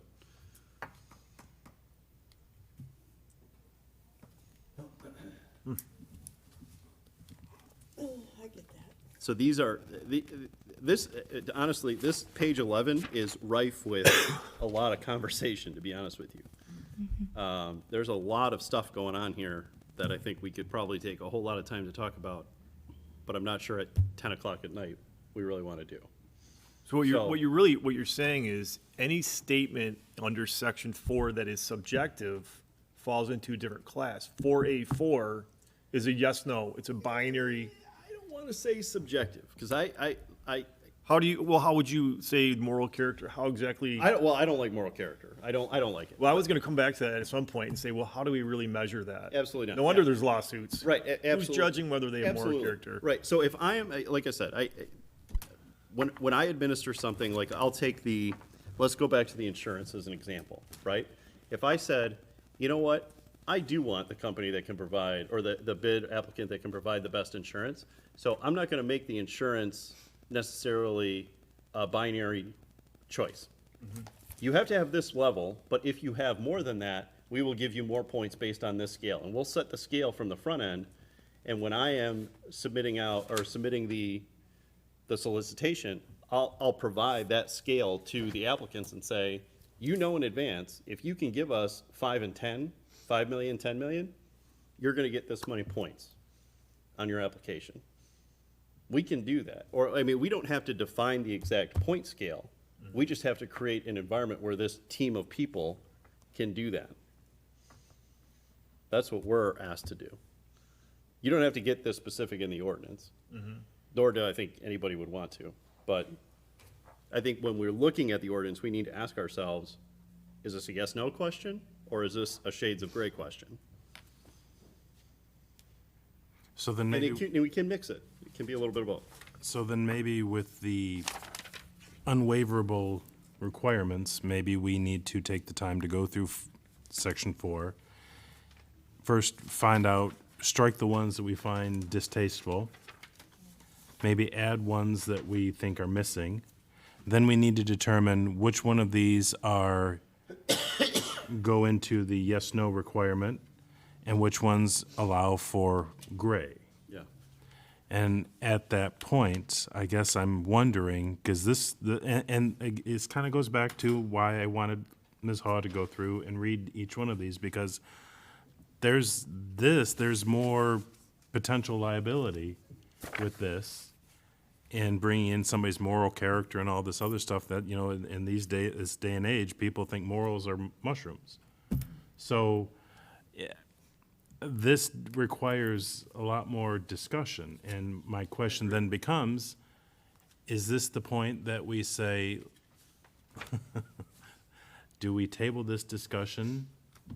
Because this page and a third could be 2 hours. But this is important stuff. I mean, this is Absolutely. really where, And this is where we're going to A lot. potentially be sued. yeah, right. This is where a lot of the meat of the discussion is gonna happen. So it's our responsibility to protect the city as much as it is our responsibility to protect the citizens. So is this the point? And do we wade in further and try and get through this page and a third? Or do we do a stopping point here and take this up next meeting? And that's where I would pose that question to my fellow commissioners. Let's wait. Yeah, I'm for waiting. I mean, we're certainly not trying to punt the ball down. I mean, we want to make progress, but this page and a third is critical. We did, yeah, it's not 11, and we got through 2 pages, so So move the ball. may I make a motion then that we, Oh, wow. all right, I'd like to make a motion then that we table further discussion on marijuana ordinance so we can take into account subsection 4 on page 11. I'll second that. Is that until next meeting? Yes, next meeting. until next meeting. There's been a motion and support to table until the next meeting. We will commence with subsection 4 on page 11. Secretary, please call the roll. Mr. DeHunt? Yes. Mr. Jakubiec? Yes. Mr. Broll? Yes. Mr. Lalonde? Yes. Ms. Julinski, yes. Mr. Palazzolo? Yes. Chairman Lubeck? Yes.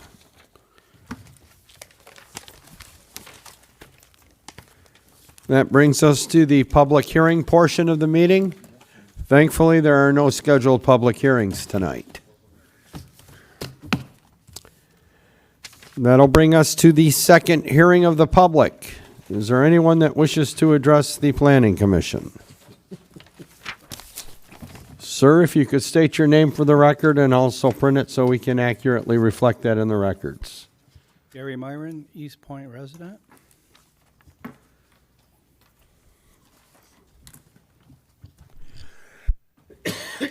Okay, on the marijuana, you got medical marijuana, residential marijuana. To me, they're both the same. It's been the same. People pay the money, and then they can get whatever they want. They just say they have the pain. So if we have medical marijuana, it's actually gonna be a lot more busier. So it's gonna cause more traffic. You see that in another city around here, that they have a guard in there because the traffic's so heavily. So I keep the police busy. Anyways, the parking problem, if you have a small parking lot, where are they gonna park? And who's gonna keep check on that? What about property values? If you have a dispensary in your neighborhood, what does that do for your property values? A hometown, somebody wants to move in with family down the road, there's a dispensary. Do they want to do that? So what does that do for our property values? 9 Mile in Oakwood, there's a building there. It's the old 9 Mile hardware store. It's being worked on, looks pretty good. there's nothing, it looks like it's gonna be a building for dispensary. It's a good location, no schools, no parks, no houses. The only thing, there's a parking lot next to it. 7-Eleven, a lot of kids go there. Nothing is mentioned about a strip mall next to dispensaries. Laundry mats there, across the street's Rogers Candy. There's no parking there, there's nothing. They're gonna use where 7-Eleven is, that strip mall parking. Now, they do own the 2 lots behind that. They might make that into a parking lot. Now, what does that have to do with the residents behind that? Is it the building where you're so many feet away? Or is it, you know, where the parking lot is? So since there's 2 lots there, they could open that up. And there's your parking lot. So I have a concern on that, because what's that gonna do with my values, because it's down the street from me. City of Morenci, Michigan. My wife lives there, so I know what goes on. 4 dispensaries. One of them's recreational. They have a license for it. Yes, they are very, very busy. Traffic is busy, but not too busy, because they built a new road. Everything is on the other side of the creek, so they don't want anything more so in the city. Yes, you could do whatever you want, as long as you're on the other side of the creek. The other side of the creek, you're heading out to town. The only thing there is a laundromat and Dollar General. Now, to get to Ohio, it's right on the borderline of Ohio. They get a lot of business from Ohio. So they built a new road right through the farm so they could go through without going through town. Residents could do that too. Going the other way, you're coming from the countries. So there's nothing really going on in the town. They're building a lot of shops back there too. They're gonna grow it there, but it's all on the other side of the creek. There's been a lot of houses going up for sale. They're getting hard to sell. Meanwhile, the bowling alley shut down. The grocery store is shutting down next week. The hardware store shut down. New owner of the bar. I mean, I don't know if that's just related or not, but it's just, they've been in business for 3 years out there, and they've been pretty busy. So if you put anything over here, you know, you're gonna end up with a lot of traffic. I'm not against it, but, you know, it has to be put somewhere. You know, so it's, doesn't cause a big problem. And, you know, about our home values. That's all I have to say right at the moment. Thank you. Thank you. Anyone else wish to be heard?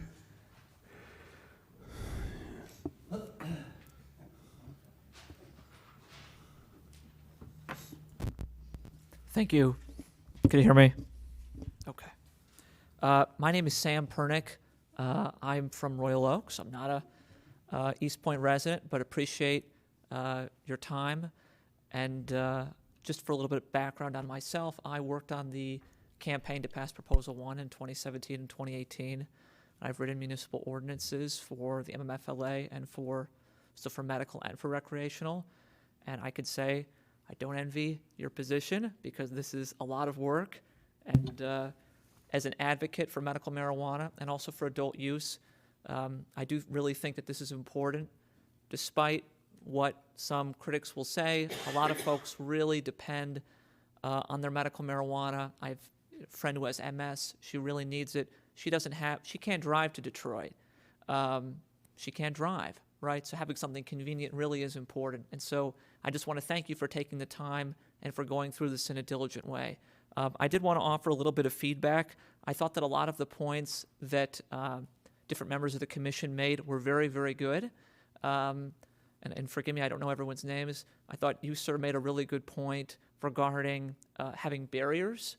I think that makes a lot of sense. We see a lot of dispensaries. There was one called Botanique in Detroit that got robbed. Somebody took a pickup truck, they rammed it into the side of the building. If you had basic barriers, that could deter that.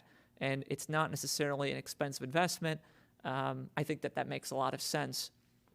Dispensaries are a target for robbery because they carry so much cash, right? Especially, at night when they're about to close. Banking services are not available to marijuana businesses, and so that's why they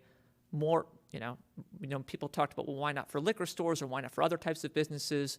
When you have businesses that are, transacting in very, very large quantities of cash, they are going to be targeted for that. And so I do think that makes sense. I want to appreciate the member of council who talked about, the ballot initiative that could, the potential for a ballot initiative. So I could say I do personally work on ballot initiatives. I'm currently working on one right now and have done, obviously, the legalization petition in the past. I personally believe that, and this is just my kind of broad assessment, so take it for what you will. I do believe that if the city does not move at some point to enact a medical marijuana ordinance, there will be a ballot initiative that's done. There were questions regarding what the city's authority is to change an initiative. It depends how the initiative's done. If it's done as a charter amendment, my understanding is that there really isn't much the city can do after, a certain number of years. You're kind of stuck with it. Generally speaking, it's very hard to make changes when something is passed politically, but you know your community better than I do. I think Eastpointe voted at almost 70% in support of Proposal 1 in 2018. I think it was 68, 69%. It was pretty high up there. So I think that if it was on the ballot in August of this year or November of 2020, I think something would pass. And my guess is it probably would not be the ordinance that's being debated here. So that's just another point. The deadline to submit a ballot initiative, just so that you know, is May for the August election, and it is, I believe, July for the November election.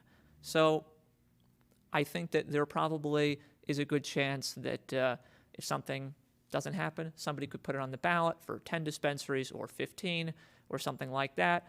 It would probably pass, maybe not, but so anyway, I just kind of wanted to put that in your mind when you think about timeline, when these signatures have to be turned in by, I think is very important. There are different ways you can do a ballot initiative. You could do it for medical and recreational, going through the city's charter initiative process. I'm not familiar with the Eastpointe City Charter and if an initiative is allowed under the charter. My understanding that it is. You can also go through the charter amendment process that's allowed through the Michigan Home Rule City Act, where you can make charter amendments with 5% of the vote of registered voters in the city. It's available to any city in Michigan. Or you can go through the new Proposal 1 recreational law, the Michigan Regulation and Taxation of Marijuana Act, which governs all municipalities, including townships, which prior to the passage of the law, there was no process to do initiatives for townships. And so Clinton Township is kind of a unique case, but some of the issues pertaining to Clinton Township are not going to be necessarily relevant to Eastpointe, depending on the initiative process that somebody decides to use in bringing something to the ballot. So I thought that you kind of ended at a good point. If I may, I just want to kind of offer some specific feedback about different aspects of the ordinance. So I guess there are two main points that I want to make. Number one, and I say this with all due respect, I think that and no pun intended, you guys are in the weeds a little bit on some of this stuff. And the reason I say that is because when it comes to insurance requirements, when it comes to some of these very fine requirements, the state, Laura, the state of Michigan already has requirements for all these different facilities when it comes to insurance and all these other things. And so now when it comes to zoning, when it comes to where you want a facility to be, when it comes to sign regulation, I think that that's all within the expertise of the folks sitting here and of the city. I think that when it comes to insurance, casualty insurance, different levels of insurance, you could try to create an additional layer of regulation, but it's just going to make your ordinance very, very long. Basically, you are creating an added layer of regulation unique to your city that's going to require an additional level of bureaucracy to enforce when the state already has all of these rules. They're spending a lot of time developing administrative rules regarding medical marijuana and recreational marijuana. So my recommendation, and this would probably save you a lot of time, is if there is a question where you can defer to the state requirements, my recommendation would be that you consider doing so. It'll save you a lot of time. It'll make your life a lot easier, and it will significantly reduce any legal liability that you have, especially if you're implementing regulations that are in conflict with state administrative rules, right? So that's kind of first suggestion, and that it can apply to a lot of the things you talked about today. So that's number one. And you probably could cut out a lot of different aspects of the ordinance simply by saying you can require pre-qualification and approval to say you have to be pre-qualified by the state. What that means is that you have to have met all the capitalization, insurance, all these other requirements that the state has mandated. That on multiple levels, and I'll defer to your attorney on that, I think that probably makes your life a lot easier. It makes the process of administering the ordinance a lot easier. Point number two, and I really agree with the commissioners who brought up this point, and forgive me, I don't have my glasses, Commissioner DeHaan, sorry, regarding the city's legal liability. I think that this is probably the most important issue that municipalities face when enacting these ordinances. Liability and control, right? And so how best to protect the city and reduce the city's legal liability from lawsuits? That's really the challenge, right? So while I was, while I was listening, was reading through the lawsuit that I think was brought in front of Judge, I can't remember the name of the judge. I know the judge, I can't remember the name, regarding their process for determining who is going to receive a medical marijuana license and who's not. And essentially what they did, from my understanding, and someone can correct me if I'm wrong, is they set up this committee of 7 people. They argued that it didn't have to be subject to the Open Meetings Act because it wasn't a quorum, right? They had kind of a secret process for reviewing. Some people argued that it was arbitrary. They were sued, and they've got it into this whole process. And I'm reading through your ordinance. You've also set up a committee of 3 people. I don't know if you fully explored all of the risk that you may be taking on in that sort of situation, but I think that's something you might want to consider if you're setting up a committee. What are the rules of the committee? How is it going to meet? How is it going to make decisions? And with regards to what you were just talking about, the requirements, and I thought the change saying that, shall consider all of these, well, you can't say some, right? Because then that could be arbitrary. That's a lawsuit right there. I would argue that putting in all of these requirements is unnecessary. And my recommendation would be to look at the city of Southfield. There are ways of setting this up, in my view, that will significantly streamline your process and significantly reduce your legal risk. The city of Southfield, the way they did it, they had a very conservative ordinance. I think that they're going to end up having, Southfield has 100,000 people, or approximately. I think they'll end up having 4 or 5 dispensaries in the entire city.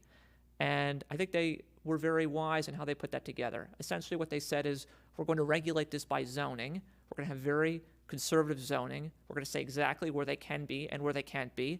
And basically, if you meet the requirements of the ordinance, we'll give you a license. You have to meet the buffer requirements, and we'll take it on an ongoing basis.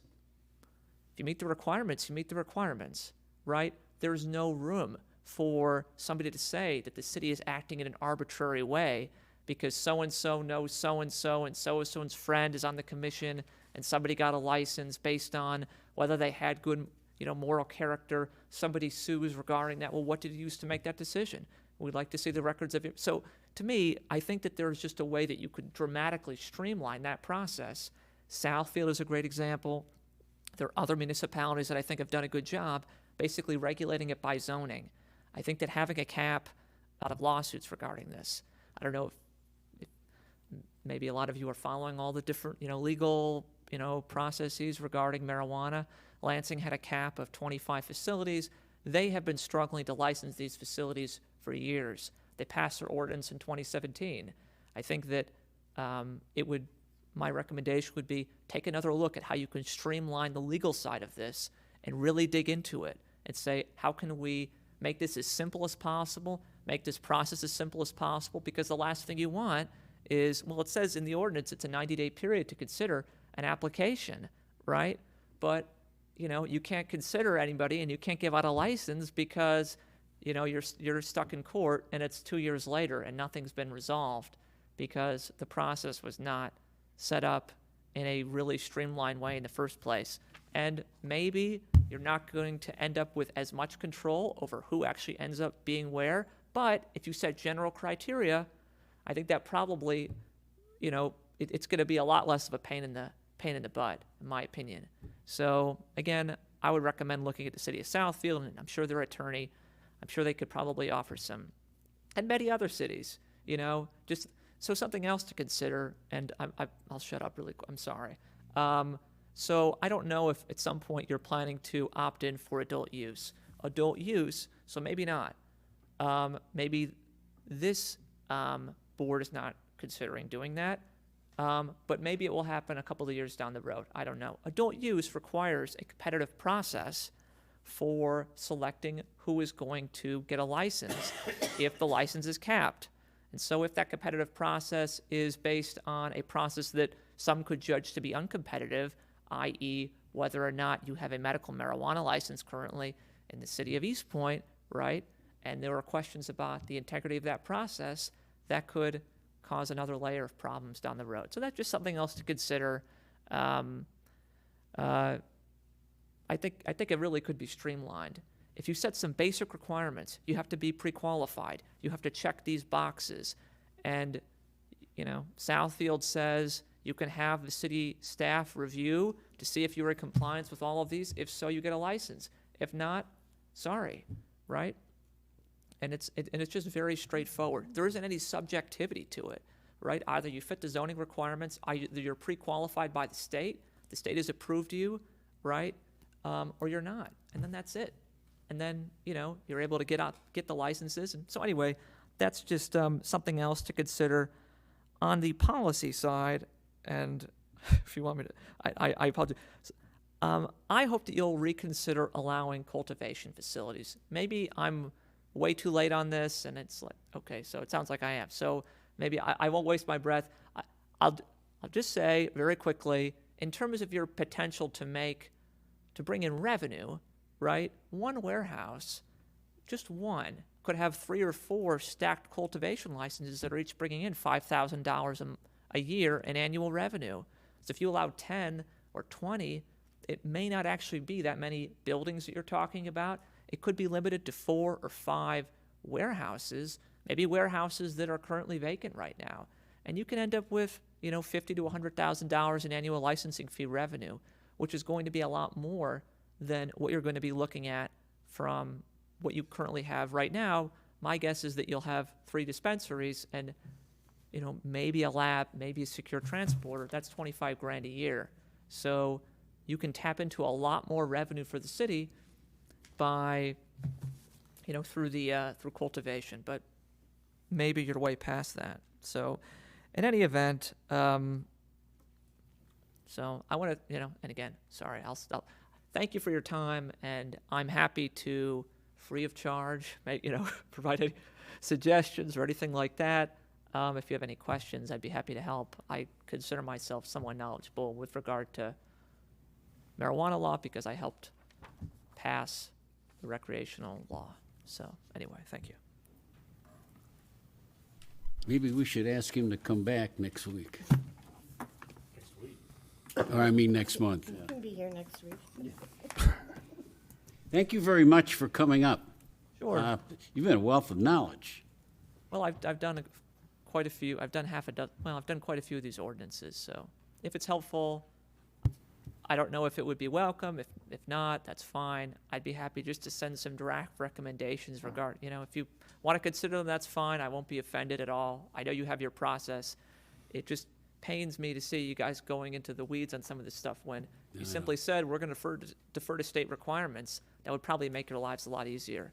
And I would recommend talking to someone more knowledgeable than me about how to precisely contain the city's liability when it comes to the scoring process, because I think that's really the most important part of the entire ordinance. So. Chairman? Okay, we'll move on to commissioners' comments. Begin tonight with Mr. Lalonde. I have nothing. Mr. DeHunt. Well, it's a new year, And my resolution this year is to finally be done with marijuana, so we don't ever have to talk about it next year. I want to wish everybody a happy and prosperous new year. For those that are ailing, I wish them nothing but health, and I hope that things get much better for those that are ailing. For those that are looking for something to make as a resolution for the new year that live within our city, I challenge everybody to make a resolution to do something for this city. Don't just talk about it, do something. There are a lot of people in this community that do a lot of good every day, that don't require any sort of pat on the back, that don't require any sort of acknowledgement. If we could take those individuals and expand on that, I think the sense of community within our city would grow. So thank you to everybody who does something, whether they raise their hand publicly or privately. And I hope that those that don't consider making a resolution of doing something. All of us up here are certainly not doing this for our health. We've taken a number of slings and arrows from people because we've said things that they don't like to hear. Heck, we can't even get a bottle of water up here for a meeting. But we do this because we love our community. So I hope that everybody else takes into account their love of their community. Mr. Broll. Nothing from me tonight. Mr. Palazzola. Happy New Year. I'm good. Mr. Jakubiec. Yeah, I would like to have that gentleman leave his name and telephone number with the lady sitting over there. Because he's right. I mean, we're beating this thing to a pulp and we haven't gotten anywhere. I mean, why not listen to somebody with some expertise? That's all I have. Ms. Jelinski. I just want to also wish everyone Happy New Year, and Jeff, I hope you feel better, and I'll be short so you can go home. But I take great pride in my fellow commissioners and the job that we do, and I think we do a great job. I think we don't take things lightly, and I think we're a great body, and we look out for everybody, and I'm proud to be a part of this group again. Any comments tonight, Councilman Curley? Sure, of course, thank you. I'm a politician, you know I got to talk. I really, I can't tell you how impressed I am with each and every one of you. I wish each council member could have sat here tonight. Blood, sweat, and tears is what I've seen tonight. And every comment and every suggestion came from the heart. And this is something that you all are passionate about and want to come to some type of resolve. And so I'm very glad that I came tonight. And when you go to bed at night, I would ask that you would say prayers for Cardi, that for a quick recovery. And I hope that he is sitting here at your next meeting. And I will be in the audience to hear the rest of your conversation about marijuana. So God bless each and every one of you. Mr. Albright? Yes, Mr. Chairman, Happy New Year to all of the commissioners, and congratulations on the officers being elected this evening. Ms. Ha? Just Happy New Year. Thank you. Ms. Nash? Likewise, Happy New Year. I believe Mrs. Doom has already left. Yes, she did. She's got a little Okay. bit of travel time. Happy New Year to everyone. Speedy recovery to those needing it, be it from something as simple as a cold or something more serious. Thank you for your confidence in having me as your chair yet again. Either I'm that good or nobody really wants this thankless job. And thank you to my co-chair and my secretary. I appreciate having your assistance.